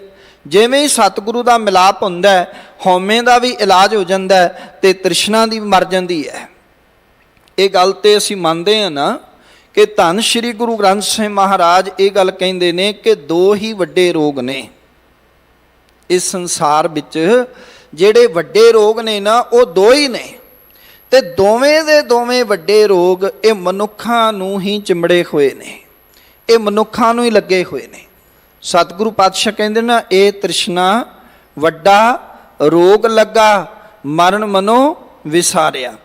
ਹਉਮੈ ਦੀਰਘ ਰੋਗ ਹੈ। ਸਤਿਗੁਰੂ ਪਾਤਸ਼ਾਹ ਕਹਿੰਦੇ ਹਉਮੈ ਜਿਹੜਾ ਹੈ ਉਹ ਦੀਰਘ ਰੋਗ ਹੈ। ਦੀਰਘ ਦਾ ਅਰਥ ਵੀ ਵੱਡਾ ਹੁੰਦਾ। ਇਹ ਤ੍ਰਿਸ਼ਨਾ ਵੱਡਾ ਰੋਗ ਲੱਗਾ, ਤ੍ਰਿਸ਼ਨਾ ਦਾ ਰੋਗ ਵੀ ਵੱਡਾ ਹੈ। ਇਹ ਦੋਵੇਂ ਰੋਗ ਹੀ ਮਨੁੱਖ ਨੂੰ ਲੱਗੇ ਹੋਏ ਨੇ ਅਤੇ ਇੰਨੇ ਭਿਆਨਕ ਨੇ, ਇੰਨੇ ਭਿਆਨਕ ਰੂਪ ਧਾਰਨ ਕਰ ਲੈਂਦੇ ਨੇ ਕਿ ਮਨੁੱਖ ਤ੍ਰਿਸ਼ਨਾ ਵਾਲੇ ਪਾਸੋਂ ਰੱਜਦਾ ਹੀ ਨਹੀਂ ਹੈ, ਕਦੇ ਨਹੀਂ ਰੱਜਦਾ। ਕੋਈ ਵਿਰਲਾ ਹੋਵੇ, ਸਤਿਗੁਰੂ ਪਾਤਸ਼ਾਹ ਕਹਿੰਦੇ ਕੋਈ ਟਾਵਾਂ ਟਾਵਾਂ ਹੋਵੇ, ਇੱਕ ਵੱਖਰੀ ਗੱਲ ਹੈ। ਕਿਸੇ ਨੂੰ ਗੁਰੂ ਕੋਲੋਂ ਸਿੱਖਿਆ ਮਿਲ ਗਈ ਹੋਵੇ ਤੇ ਉਹ ਆਪਣੀ ਤ੍ਰਿਸ਼ਨਾ ਤੇ ਕਾਬੂ ਕਰ ਲੈਂਦਾ, ਨਹੀਂ ਤੇ ਤ੍ਰਿਸ਼ਨਾ ਵਿਰਲੇ ਹੀ ਕੀ ਬੂਝੀ ਹੈ। ਕੋਈ ਵਿਰਲਾ ਲੱਖਾਂ ਵਿੱਚੋਂ ਕਰੋੜਾਂ ਵਿੱਚੋਂ ਇੱਕ ਹੈ ਜਿਹੜਾ ਕਹਿੰਦਾ, ਨਹੀਂ ਦਾਤਾ ਤੂੰ ਬਹੁਤ ਕੁਝ ਦਿੱਤਾ ਹੈ, ਤੇਰਾ ਸ਼ੁਕਰ ਹੈ, ਹੁਣ ਕੁਝ ਨਹੀਂ ਚਾਹੀਦਾ। ਇਹ ਮਨੁੱਖਾਂ ਜੀਵਨ ਸਫਲਾ ਹੋ ਜੇ ਭਗਤੀ ਦੀ ਦਾਤ ਦੇ, ਨਹੀਂ ਤੇ ਇੱਥੇ ਸਹਿਸ ਕਟੇ ਲੱਖੋ ਉੱਠ ਧਾਵੈ, ਤ੍ਰਿਪਤ ਨਾ ਆਵੈ ਮਾਇਆ ਪਾਛੇ ਪਾਵੈ। ਸਤਿਗੁਰੂ ਪਾਤਸ਼ਾਹ ਕਹਿੰਦੇ ਇੱਥੇ ਅੱਜ 1000 ਖੱਟ ਲਏ, ਕੱਲ ਲੱਖ, ਪਰਸੋਂ ਕਰੋੜ, ਬਸ ਇਹ ਹੋੜ ਮਚੀ ਪਈ ਹੈ। ਔਰ ਅੱਜ ਤੇ ਮਨੁੱਖ ਕੇਵਲ ਮਸ਼ੀਨ ਬਣ ਕੇ ਰਹਿ ਗਿਆ। ਸਵੇਰ ਤੋਂ ਸ਼ਾਮ ਤੱਕ ਮਾਇਆ ਕਿਵੇਂ ਕਮਾਉਣੀ ਹੈ, ਕਿੰਨੀ ਕਮਾਉਣੀ ਹੈ, ਤੇ ਕੋਈ ਤਰੀਕੇ ਬੇਅੰਤ ਨੇ, ਕੋਈ ਥਾਂ ਥੱਲਾ ਹੈ ਹੀ ਨਹੀਂ ਹੈ, ਕੋਈ ਰੱਜ ਨਹੀਂ ਹੈ। ਜਿਹੜਾ ਦਿਹਾੜੀ ਵਿੱਚ 500 ਕਮਾਉਂਦਾ ਉਹ ਵੀ ਕਹਿੰਦਾ ਅੱਜ 600 ਕਮਾਣੇ ਸੀ। ਜਿਹੜਾ 1000 ਕਮਾਉਂਦਾ ਕਹਿੰਦਾ ਅੱਜ 2000 ਕਿਉਂ ਨਹੀਂ ਕਮਾ ਸਕੇ। ਔਰ ਟਾਰਗੇਟ ਰੱਖਦੇ ਨੇ ਮਨੁੱਖ ਵੀ ਕੱਲ 10,000 ਕਮਾਵਾਂਗਾ, ਪਰਸੋਂ 50,000 ਕਮਾਵਾਂਗਾ। ਇੱਕ ਰਾਜਾ ਜਿਹੜਾ ਕਿ ਰੋਜ਼ਾਨਾ ਦਾਨ ਦਿੰਦਾ ਹੈ, ਲੱਖਾਂ ਰੁਪਏ ਦਾਨ ਦਿੰਦਾ ਹੈ, ਕਿਉਂਕਿ ਆਮਦਨੀ ਵੀ ਉਹਦੀ ਕਰੋੜਾਂ ਵਿੱਚ ਹੈ। ਜਿਸ ਦੀ ਆਮਦਨੀ ਕਰੋੜਾਂ ਵਿੱਚ ਹੈ ਉਹ ਲੱਖਾਂ ਦਾ ਰੋਜ਼ਾਨਾ ਦਾਨ ਦੇਈ ਜਾਂਦਾ ਹੈ। ਔਰ ਕਈ ਵਾਰ ਚੇਤੇ ਰੱਖਣਾ, ਜਿਹੜਾ ਦਾਨ ਵੀ ਦਿੰਦਾ ਹੈ ਨਾ, ਹਉਮੈ ਇੰਨੀ ਸੂਖਮ ਹੈ ਕਿ ਇਹ ਹਉਮੈ ਦਾ ਰੋਗ ਵੀ ਨਾਲ ਦੀ ਨਾਲ ਹੀ ਅੰਦਰ ਘਰ ਕਰ ਜਾਂਦਾ ਹੈ। ਦਾਨ ਦੇਣ ਦਾ ਹੀ ਹੰਕਾਰ ਹੋ ਜਾਂਦਾ ਵੀ ਮੈਂ ਇੰਨਾ ਦਾਨ ਕਰਦਾ, ਇੰਨਾ ਰੁਪਈਆ ਪੈਸਾ ਦਿੰਦਾ, ਇੰਨੀ ਦੌਲਤ ਦਾਨ ਕਰਦਾ। ਰੋਜ਼ਾਨਾ ਜਿਹੜਾ ਹੈ ਇਸ ਦੇ ਦਰਬਾਰ ਤੋਂ ਬਾਹਰ ਭੀੜ ਲੱਗ ਜਾਂਦੀ ਹੈ, ਭਿਖਾਰੀ ਲੋਕ ਆ ਜਾਂਦੇ ਨੇ, ਬੇਅੰਤ ਲੋਕ ਆ ਜਾਂਦੇ ਨੇ ਰੋਜ਼ਾਨਾ ਠੂਠੇ ਫੜ ਕੇ ਤੇ ਦਾਨ ਮੰਗਦੇ ਨੇ। ਇਹ ਪਹਿਲਾਂ ਦਾਨ ਦਿੰਦਾ ਫਿਰ ਕੁਝ ਛਕਦਾ ਹੈ। ਪਰ ਇਹਦੇ ਮਹੱਲਾਂ ਦੇ ਲਾਗੇ ਇਸ ਇਲਾਕੇ ਵਿੱਚ ਇੱਕ ਸਾਧੂ, ਇੱਕ ਫਕੀਰ ਰਹਿੰਦਾ ਹੈ ਤੇ ਉਹ ਫਕੀਰ ਕਦੇ ਵੀ ਇਸ ਰਾਜੇ ਦੇ ਕੋਲ ਜਿਹੜਾ ਹੈ ਉਹ ਦਾਨ ਲੈਣ ਵਾਸਤੇ ਨਹੀਂ ਆਉਂਦਾ। ਜੋ ਕੁਝ ਮਿਲ ਜਾਂਦਾ ਹੈ ਉਹਦੇ ਵਿੱਚ ਉਹ ਸਬਰ ਕਰ ਲੈਂਦਾ, ਸੰਤੋਖ ਕਰ ਲੈਂਦਾ, ਪਰ ਉਹ ਇਸ ਦੇ ਦਰਵਾਜ਼ੇ ਤੇ ਕਦੇ ਠੂਠਾ ਫੜ ਕੇ ਨਹੀਂ ਆਇਆ। ਕਹਿਣ ਲੱਗੇ ਖੇਡ ਇੱਕ ਦਿਨ ਵਾਹਿਗੁਰੂ ਪਰਮੇਸ਼ਰ ਦੀ ਵਰਤੀ ਕੋਈ ਵੀ ਇਸ ਰਾਜੇ ਦੇ ਦਰ ਤੋਂ ਦਾਨ ਲੈਣ ਵਾਸਤੇ ਨਹੀਂ ਆਇਆ। ਰਾਜੇ ਦੀ ਪਰੇਸ਼ਾਨੀ ਵੱਧ ਗਈ ਵੀ ਦਾਨ ਦੇ ਕੇ ਹੀ ਪ੍ਰਸ਼ਾਦਾ ਛਕਦਾ ਸੀ, ਹੁਣ ਸਿਖਰ ਦੁਪਹਿਰ ਹੋ ਗਈ, ਅੱਜ ਕੋਈ ਆਇਆ ਹੀ ਨਹੀਂ ਹੈ, ਅੱਜ ਕੋਈ ਦਾਨ ਮੰਗਣ ਨਹੀਂ ਆਇਆ, ਇਹਨੇ ਦਾਨ ਦਿੱਤਾ ਨਹੀਂ, ਇਸ ਕਰਕੇ ਪ੍ਰਸ਼ਾਦਾ ਪਾਣੀ ਵੀ ਨਹੀਂ ਛਕਿਆ। ਇਹ ਆਪਣੇ ਅਹਿਲਕਾਰਾਂ ਨੂੰ ਕਹਿੰਦਾ ਕਿਸੇ ਫਕੀਰ ਨੂੰ ਸੱਦ ਲਿਆਓ, ਉਹਨੂੰ ਆਪਾਂ ਦਾਨ ਦੇ ਦਈਏ। ਤੇ ਅਹਿਲਕਾਰ ਜਾਉਂਦੇ ਨੇ, ਹੁਣ ਤੁਸੀਂ ਦਾਨ ਵੀ ਕਿਸੇ ਨੂੰ ਜ਼ਬਰੀ ਨਹੀਂ ਦੇ ਸਕਦੇ, ਲੈਣ ਵਾਲੇ ਦਾ ਦਿਲ ਕਰਦਾ ਹੈ ਤੇ ਉਹ ਲਵੇ, ਜ਼ਬਰਨ ਤਾਂ ਕਿਸੇ ਨੂੰ ਦਾਨ ਨਹੀਂ ਦਿੱਤਾ ਜਾ ਸਕਦਾ। ਪਰ ਜਦੋਂ ਸਾਡੇ ਅੰਦਰ ਹਉਮੈ ਆ ਜਾਂਦੀ ਹੈ ਨਾ, ਫਿਰ ਬੰਦਾ ਕਹਿੰਦਾ ਹਉਮੈ ਦੇ ਅਧੀਨ ਕਿ ਜ਼ਬਰਨ ਵੀ ਕਿਸੇ ਨੂੰ ਫੜਾ ਦਿੰਦਾ ਹੈ। ਤੁਸੀਂ ਵਰਤਾਉਣ ਵਾਲਿਆਂ ਦਾ ਕਈ ਵਾਰ ਢੰਗ ਦੇਖਿਆ ਕਰੋ, ਉਹ ਐਵੇਂ ਹੀ ਔਖੇ ਹੋਈ ਜਾਣਗੇ ਵੀ ਵਰਤਾਉਣ ਦੇ ਨਾਲ ਤਾਂ ਹੋਰ ਨਿਮਰਤਾ ਆਉਣੀ ਚਾਹੀਦੀ ਹੈ, ਹੋਰ ਪਿਆਰ ਆਉਣਾ ਚਾਹੀਦਾ, ਪਰ ਬੰਦਾ ਔਖਾ ਹੋਈ ਜਾਂਦਾ ਕਿਉਂਕਿ ਅੰਦਰੋਂ ਇੱਕ ਹਉਮੈ ਕੰਮ ਕਰ ਰਹੀ ਹੁੰਦੀ ਹੈ। ਮੈਂ ਵਰਤਾ ਰਿਹਾ, ਮੇਰੇ ਰਾਹੀਂ ਇਹਦੇ ਕੋਲ ਜਾ ਰਿਹਾ, ਮੇਰੇ ਰਾਹੀਂ ਇਹਦੇ ਢਿੱਡ 'ਚ ਜਾ ਰਿਹਾ। ਭਾਵੇਂ ਅਸੀਂ ਉਸ ਵੇਲੇ ਇਹ ਗੱਲ ਭੁੱਲ ਜਾਂਦੇ ਹਾਂ ਕਿ ਸਿਰ ਸਿਰ ਰਿਜ਼ਕ ਸੰਭਾਹੇ ਠਾਕੁਰ, ਵੀ ਸਾਰਿਆਂ ਦੇ ਸਿਰ ਤੇ ਉਹਨੇ ਰਿਜ਼ਕ ਪੈਦਾ ਕੀਤਾ ਹੈ, ਉਹਨੇ ਦਿੱਤਾ ਹੋਇਆ, ਸਾਰਿਆਂ ਦੇ ਆਹਾਰ ਦਾ ਪ੍ਰਬੰਧ ਕੀਤਾ ਹੋਇਆ। ਕਹਿੰਦੇ ਨੇ ਹੁਣ ਇਹ ਜਿਹੜਾ ਰਾਜਾ ਹੈ ਉਹ ਆਪਣੇ ਅਹਿਲਕਾਰਾਂ ਨੂੰ ਭੇਜਦਾ ਹੈ, ਅਹਿਲਕਾਰ ਝੁੱਗੀ ਲੱਭਦਿਆਂ ਹੋਇਆਂ ਉਸੇ ਫਕੀਰ ਕੋਲ ਚਲੇ ਜਾਂਦੇ ਨੇ।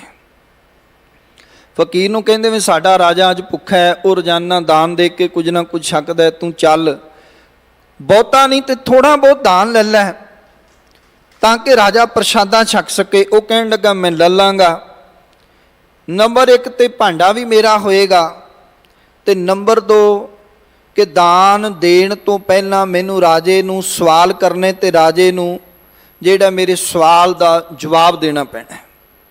ਉਹ ਕਹਿੰਦੇ ਕੋਈ ਗੱਲ ਨਹੀਂ, ਵੀ ਜੇ ਰਾਜੇ ਨੂੰ ਆਉਂਦਾ ਹੋਏਗਾ ਠੀਕ ਹੈ, ਨਹੀਂ ਤਾਂ ਵਜ਼ੀਰਾਂ ਦੀ ਸਹਾਇਤਾ ਨਾਲ ਜਿਹੜਾ ਹੈ ਉਹ ਤੇਰੇ ਸਵਾਲ ਦਾ ਰਾਜਾ ਜਵਾਬ ਦੇ ਦੇਵੇਗਾ, ਪਰ ਘੱਟੋ ਘੱਟ ਭੁੱਖਾ ਤੇ ਨਹੀਂ ਰਹੇਗਾ, ਉਹ ਪ੍ਰਸ਼ਾਦਾ ਤੇ ਛਕੇਗਾ, ਤੂੰ ਚੱਲ। ਉਹਨੂੰ ਲੈ ਗਏ, ਉਹ ਗਿਆ ਰਾਜੇ ਦੇ ਦਰਬਾਰ ਦੇ ਵਿੱਚ। ਰਾਜੇ ਨੇ ਜਿਹੜਾ ਉਹ ਖਜ਼ਾਨਾ ਤਿਆਰ ਕੀਤਾ ਹੋਇਆ ਸੀ, ਖਜ਼ਾਨੇ ਮੰਤਰੀ ਨੂੰ ਕੋਲ ਬਿਠਾਇਆ ਹੋਇਆ ਸੀ ਵੀ ਅੱਜ ਦਾਨ ਦੇਣਾ ਹੀ ਦੇਣਾ। ਸਿਖਰ ਦੁਪਹਿਰ ਹੋ ਗਈ, ਪ੍ਰਸ਼ਾਦਾ ਨਹੀਂ ਛਕਿਆ। ਫਕੀਰ ਕਹਿੰਦਾ ਹੈ ਜਿਹੜਾ ਸਾਈਂ ਦਾ ਬੰਦਾ ਸੀ, ਰੱਬ ਦਾ ਬੰਦਾ ਸੀ, ਉਹ ਆਖਣ ਲੱਗਾ ਰਾਜਨ ਵੀ ਪਹਿਲਾਂ ਮੇਰੀ ਇੱਕ ਸ਼ਰਤ, ਇੱਕ ਸਵਾਲ ਹੈ। ਉਹ ਕਹਿੰਦਾ ਦੱਸੋ ਜੀ।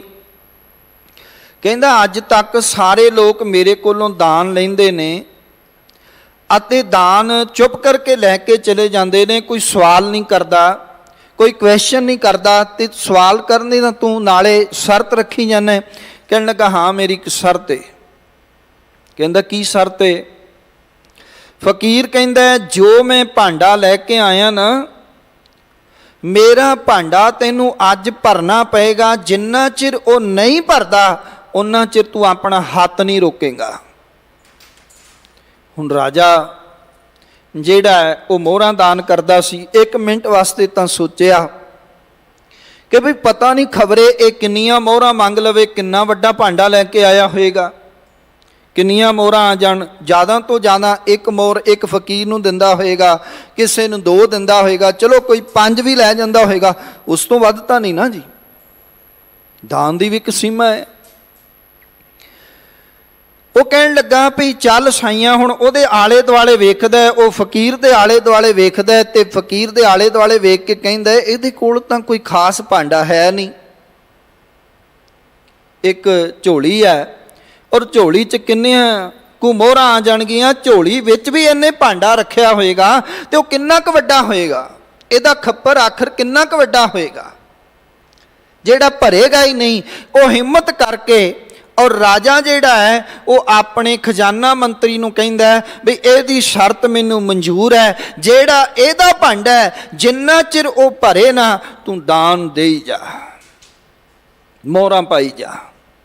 ਰਾਜਾ ਕਹਿਣ ਲੱਗਾ, ਫਕੀਰਾ ਆਪਣਾ ਭਾਂਡਾ ਤੇ ਵਿਖਾ, ਜਿਸ ਭਾਂਡੇ ਵਿੱਚ ਮੈਂ ਮੋਹਰਾਂ ਪਾਣੀ ਹੈ ਉਹ ਭਾਂਡਾ ਤੇ ਵਿਖਾ, ਉਹਦੇ ਦਰਸ਼ਨ ਤੇ ਕਰਾਂ। ਉਹ ਕਹਿਣ ਲੱਗਾ, ਰਾਜਨ ਭਾਂਡਾ ਮੇਰੇ ਕੋਲ ਮੇਰਾ ਮਨ ਹੈ, ਬਸ ਇਹਨੂੰ ਭਰ ਦੇ ਤੂੰ। ਹੁਣ ਮਨ ਰੂਪੀ ਭਾਂਡਾ ਇੱਕ ਇਹੋ ਜਿਹਾ ਹੈ ਜਿਹੜਾ ਅੱਜ ਤੱਕ ਕਿਸੇ ਦਾ ਰੱਜਿਆ ਹੀ ਨਹੀਂ ਹੈ, ਇਹ ਰੱਜਿਆ ਹੀ ਨਹੀਂ ਹੈ, ਇਹਨੂੰ ਕੋਈ ਥੱਲਾ ਹੈ ਹੀ ਨਹੀਂ ਹੈ। ਜਿਸ ਬਾਲਟੀ ਦਾ ਥੱਲਾ ਹੀ ਨਾ ਹੋਵੇ ਉਹਨੂੰ ਕਿਵੇਂ ਭਰੋਗੇ ਪਾਣੀ ਨਾਲ, ਭਰਿਆ ਹੀ ਨਹੀਂ ਜਾ ਸਕਦੀ। ਇਹ ਮਨ ਰੂਪੀ ਭਾਂਡੇ ਦਾ, ਸਾਡੇ ਖੱਪਰ ਦਾ ਥੱਲਾ ਹੀ ਕੋਈ ਨਹੀਂ ਹੈ। ਇਹ ਹਜ਼ਾਰਾਂ ਖੱਟਦਾ ਹੈ, ਹਜ਼ਾਰਾਂ ਵੱਟਦਾ ਹੈ, ਫਿਰ ਭੁੱਖ ਹੈ, ਹਜ਼ਾਰਾਂ ਵੱਟਦਾ ਹੈ, ਫਿਰ ਭੁੱਖ ਹੈ। ਜਿਹੜੇ ਰੱਬ ਦੇ ਬੰਦੇ ਹੁੰਦੇ ਨੇ, ਜਿਹੜੇ ਬੰਦਗੀ ਵਾਲੇ ਬੰਦੇ ਹੁੰਦੇ ਨੇ, ਸਿਮਰਨ ਵਾਲੇ ਬੰਦੇ ਹੁੰਦੇ ਨੇ, ਉਹਨਾਂ ਦੀ ਜ਼ਿੰਦਗੀ 'ਚ ਸਬਰ ਹੁੰਦਾ ਹੈ। ਉਹਨਾਂ ਨੇ ਆਪਣੀ ਤ੍ਰਿਸ਼ਨਾ ਨੂੰ ਮਾਰ ਲਿਆ ਹੁੰਦਾ ਹੈ, ਆਪਣੀ ਤ੍ਰਿਸ਼ਨਾ ਨੂੰ ਖਤਮ ਕਰ ਲਿਆ ਹੁੰਦਾ ਹੈ। ਤੁਸੀਂ ਵੇਖੋ ਉਹਨਾਂ ਦੀ ਗੱਲਬਾਤ ਵੀ ਇਸ ਤਰ੍ਹਾਂ ਦੀ ਹੁੰਦੀ ਹੈ ਜਿਸ ਗੱਲਬਾਤ ਵਿੱਚੋਂ ਤੁਹਾਨੂੰ ਬਹੁਤ ਕੁਝ ਸਿੱਖਣ ਨੂੰ ਮਿਲਦਾ ਹੈ। ਉਮਰ ਅਤੇ ਸਫੀਕ ਦੋ ਫਕੀਰ ਬੰਦੇ ਨੇ, ਔਰ ਇਹ ਦੋਵੇਂ ਇਕੱਠੇ ਹੀ ਕਿਸੇ ਉਸਤਾਦ ਕੋਲੋਂ ਇਹਨਾਂ ਨੇ ਤਾਲੀਮ ਹਾਸਲ ਕੀਤੀ, ਵਿਦਿਆ ਹਾਸਲ ਕੀਤੀ ਹੈ। ਉਮਰ ਅਤੇ ਸਫੀਕ ਬਹੁਤ ਦਿਨ ਬਾਅਦ ਇੱਕ ਦੂਜੇ ਨੂੰ ਮਿਲੇ, ਇੱਕ ਦੂਜੇ ਦੇ ਜਿਹੜਾ ਹੈ ਉਹ ਮਿਲਣ ਵਾਸਤੇ ਸਥਾਨ ਤੇ ਗਏ ਤੇ ਰਾਤ ਹੋਈ, ਰਾਤ ਨੂੰ ਲੇਟੇ ਹੋਏ ਨੇ। ਉਮਰ ਸਫੀਕ ਨੂੰ ਪੁੱਛਦਾ ਹੈ, ਸਫੀਕ ਸਾਹਿਬ ਗੁਜ਼ਾਰਾ ਕਿਵੇਂ ਚੱਲ ਰਿਹਾ ਹੈ? ਹੁਣ ਆਮ ਸੰਸਾਰੀ ਵਿਅਕਤੀ ਦੇ ਬੋਲ ਤੇ ਧਰਮੀ ਵਿਅਕਤੀ ਦੇ ਬੋਲਾਂ ਵਿੱਚ ਫਰਕ ਹੁੰਦਾ ਹੈ। ਜਦੋਂ ਸਫੀਕ ਸਾਹਿਬ ਨੂੰ ਪੁੱਛਿਆ ਗਿਆ ਉਮਰ ਸਾਹਿਬ ਵੱਲੋਂ ਗੁਜ਼ਾਰਾ ਕਿਵੇਂ ਚੱਲ ਰਿਹਾ ਹੈ, ਅੱਗੋਂ ਸਫੀਕ ਸਾਹਿਬ ਨੇ ਜਵਾਬ ਦਿੱਤਾ, ਮਿਲ ਜਾਏ ਤਾਂ ਖਾ ਲਈਦੀ ਹੈ, ਨਾ ਮਿਲੇ ਤਾਂ ਸਬਰ ਕਰੀਦਾ ਹੈ। ਜਵਾਬ ਤੇ ਵਧੀਆ ਸੀ, ਜਵਾਬ ਤੇ ਚੰਗਾ ਸੀ। ਜੋ ਇੱਕ ਆਮ ਵਿਅਕਤੀ ਜਵਾਬ ਦਿੰਦਾ ਹੈ ਉਸ ਤੋਂ ਕੁਝ ਹਟ ਕੇ ਸੀ। ਨਹੀਂ ਤੇ ਸੰਸਾਰ ਵਿਅਕਤੀ ਇੱਕੋ ਗੱਲ ਕਹਿੰਦਾ, ਜੀ ਠੀਕ ਗੁਜ਼ਾਰਾ ਚੱਲ ਰਿਹਾ, 2 ਵਕਤ ਦਾ ਪ੍ਰਸ਼ਾਦਾ ਮਿਲ ਰਿਹਾ। ਸਫੀਕ ਧਰਮੀ ਸੀ, ਸਫੀਕ ਨੇ ਇਹ ਜਵਾਬ ਦਿੱਤਾ, ਮਿਲ ਜਾਏ ਤਾਂ ਖਾ ਲਈਦੀ ਹੈ, ਨਾ ਮਿਲੇ ਤਾਂ ਸਬਰ ਕਰੀਦਾ। ਤ੍ਰਿਸ਼ਨਾ ਵਾਲੀ ਤਾਂ ਗੁੰਜਾਇਸ਼ ਨਹੀਂ ਸੀ, ਪਰ ਫਿਰ ਵੀ ਉਮਰ ਸਾਹਿਬ ਨੇ ਇਹਨੂੰ ਆਖਿਆ, ਪਤਾ ਕੀ ਆਖਿਆ, ਜੋ ਤੁਸੀਂ ਕੰਮ ਕਰਦੇ ਹੋ ਇਹ ਤੇ ਸਾਡੇ ਗਲੀ ਦੇ ਕੁੱਤੇ ਵੀ ਕਰਦੇ ਨੇ। ਜਦੋਂ ਇਹ ਗੱਲ ਆਖੀ ਸਫੀਕ ਸਾਹਿਬ ਦਾ ਮੱਥਾ ਠਣਕਿਆ। ਸਾਨੂੰ ਵੀ ਕੋਈ ਆਖੇ ਵੀ ਐਡਾ ਅਸੀਂ ਜਵਾਬ ਦਿੱਤਾ ਹੈ, ਸੋਚ ਕੇ ਦਿੱਤਾ ਹੈ, ਸਮਝਦਾਰੀ ਨਾਲ ਦਿੱਤਾ ਹੈ, ਫਿਰ ਵੀ ਇਹ ਗੱਲ ਆਖੀ ਜਾ ਰਹੀ ਹੈ। ਤੇ ਜਦੋਂ ਕਿਸੇ ਨੂੰ ਇਸ ਤਰ੍ਹਾਂ ਦਾ ਜਵਾਬ ਮਿਲੇ, ਇਹ ਕੰਮ ਤੇ ਸਾਡੇ ਗਲੀ ਦੇ ਕੂਕਰ ਵੀ ਕਰਦੇ ਨੇ, ਮਿਲ ਜਾਏ ਤਾਂ ਖਾ ਲੈਂਦੇ ਨੇ, ਨਾ ਮਿਲੇ ਤਾਂ ਭੁੰਜੇ ਬਹਿ ਜਾਂਦੇ ਨੇ। ਹੁਣ ਸਫੀਕ ਸਾਹਿਬ ਦਾ ਸਵਾਲ ਹੋਣਾ ਹੀ ਸੀ। ਇੱਕਦਮ ਉਹਨਾਂ ਨੇ ਕਿਹਾ, ਫਿਰ ਤੁਸੀਂ ਦੱਸੋ ਤੁਹਾਡਾ ਗੁਜ਼ਾਰਾ ਕਿਵੇਂ ਚੱਲਦਾ ਹੈ? ਕਿਉਂਕਿ ਉਹ ਵੀ ਧਰਮੀ ਬੰਦੇ ਨੇ, ਉਹਨਾਂ ਵੀ ਧਰਮ ਦਾ ਇਲਮ ਫੜਿਆ ਹੋਇਆ, ਗਿਆਨ ਪੜ੍ਹਿਆ ਹੈ, ਧਰਮ ਨੂੰ ਸਮਝਿਆ। ਪਤਾ ਉਮਰ ਸਾਹਿਬ ਨੇ ਕੀ ਕਿਹਾ? ਉਹ ਕਹਿੰਦੇ ਨੇ, ਮਿਲ ਜਾਏ ਤਾਂ ਵੰਡ ਛਕੀਦਾ ਹੈ, ਨਾ ਮਿਲੇ ਤਾਂ ਸਬਰ ਕਰੀਦਾ ਹੈ। ਇਹ ਜਵਾਬ ਸੀ। ਇਹ ਜਵਾਬ ਉਸ ਧਰਮੀ ਬੰਦੇ ਦਾ ਹੈ ਜਿਸ ਨੇ ਧਰਮ ਦੇ ਇਲਮ ਨੂੰ ਕੇਵਲ ਪੜ੍ਹਿਆ ਹੀ ਨਹੀਂ, ਬੁੱਝਿਆ ਵੀ ਹੈ, ਸਮਝਿਆ ਵੀ ਹੈ। ਅਸੀਂ ਪੜ੍ਹ ਲੈਂਦੇ ਹਾਂ, ਅਸੀਂ ਸੁਣ ਲੈਂਦੇ ਹਾਂ, ਤ੍ਰਿਸ਼ਨਾ ਵਿਰਲੇ ਹੀ ਕੀ ਬੁੱਝੀਏ। ਵਿਰਲੇ ਅਸੀਂ ਨਹੀਂ ਹੋ ਸਕਦੇ ਉਹਨਾਂ ਵਿੱਚ, ਵਿਰਲਿਆਂ ਵਿੱਚ ਅਸੀਂ ਕਿਉਂ ਨਹੀਂ ਸ਼ਾਮਲ ਹੋ ਸਕਦੇ? ਅਸੀਂ ਆਪਣੀ ਤ੍ਰਿਸ਼ਨਾ ਦੀ ਅੱਗ ਨੂੰ ਕਿਉਂ ਨਹੀਂ ਨਿਵਾਰ ਸਕਦੇ, ਜਦ ਕਿ ਸਾਡੇ ਕੋਲ ਤਾਂ ਸਤਿਗੁਰੂ ਹੀ ਤ੍ਰਿਸ਼ਨਾ ਦੀ ਅੱਗ ਬੁਝਾਉਣ ਵਾਲੇ ਨੇ। ਸਾਡੇ ਕੋਲ ਤਾਂ ਉਹ ਸਤਿਗੁਰੂ ਹੈ ਜਿਹੜਾ ਜ਼ਿੰਦਗੀ ਦੇ ਸਹੀ ਮਾਇਨੇ ਦੇ ਪਾਠ ਸਾਨੂੰ ਪੜ੍ਹਾਉਂਦੇ ਨੇ। ਸਾਡੇ ਕੋਲ ਸਬਰ ਦੀ ਦਾਤ ਕਿਉਂ ਨਹੀਂ ਹੈ? ਸਾਡੇ ਕੋਲ ਹੋਣੀ ਚਾਹੀਦੀ ਹੈ। ਔਰ ਸਾਨੂੰ ਤੇ ਸਬਰ ਦੀ ਦਾਤ ਏਡੀ ਪਿਆਰੀ ਗੁਰਦੇਵ ਨੇ ਦਿੱਤੀ ਹੈ ਕਿ ਕਿਰਤ ਕਰੋ, ਨਾਮ ਜਪੋ, ਵੰਡ ਕੇ ਛਕੋ। ਜਿਨ੍ਹਾਂ ਨੇ ਸਬਰ ਦੀ ਦਾਤ ਨੂੰ ਗੁਰੂ ਚਰਨਾਂ ਤੋਂ ਸਿੱਖ ਲਿਆ, ਤੁਸੀਂ ਵੇਖੋ ਉਹ ਵੇਲਾ ਵੀ ਕਦੇ ਸਿੱਖਾਂ ਤੇ ਆਇਆ ਜਦੋਂ ਘਰ ਕੇ ਕੱਢੇ ਬੰਨ ਲੁਕੈ, ਬੰਨ ਕੱਢ ਨੀਰ ਲੁਕਾਈ, ਨੀਰ ਕੇ ਕੱਢੇ ਕਹਾਂ ਲੁਕੈ, ਕਹੋ ਸਿੰਘ ਕੱਤ ਜਾਈ। ਜਿਨ੍ਹਾਂ ਨੇ ਜੀਵਨ ਗੁਰਬਾਣੀ ਚੋਂ ਸਿੱਖਿਆ, ਗੁਰੂ ਤੋਂ ਸਿੱਖਿਆ, ਉਹਨਾਂ ਨੇ ਵਾਕਈ ਆਪਣੀ ਤ੍ਰਿਸ਼ਨਾ ਦੀ ਅੱਗ ਨੂੰ ਮਾਰ ਰੱਖਿਆ ਸੀ, ਬੁਝਾ ਰੱਖਿਆ ਸੀ।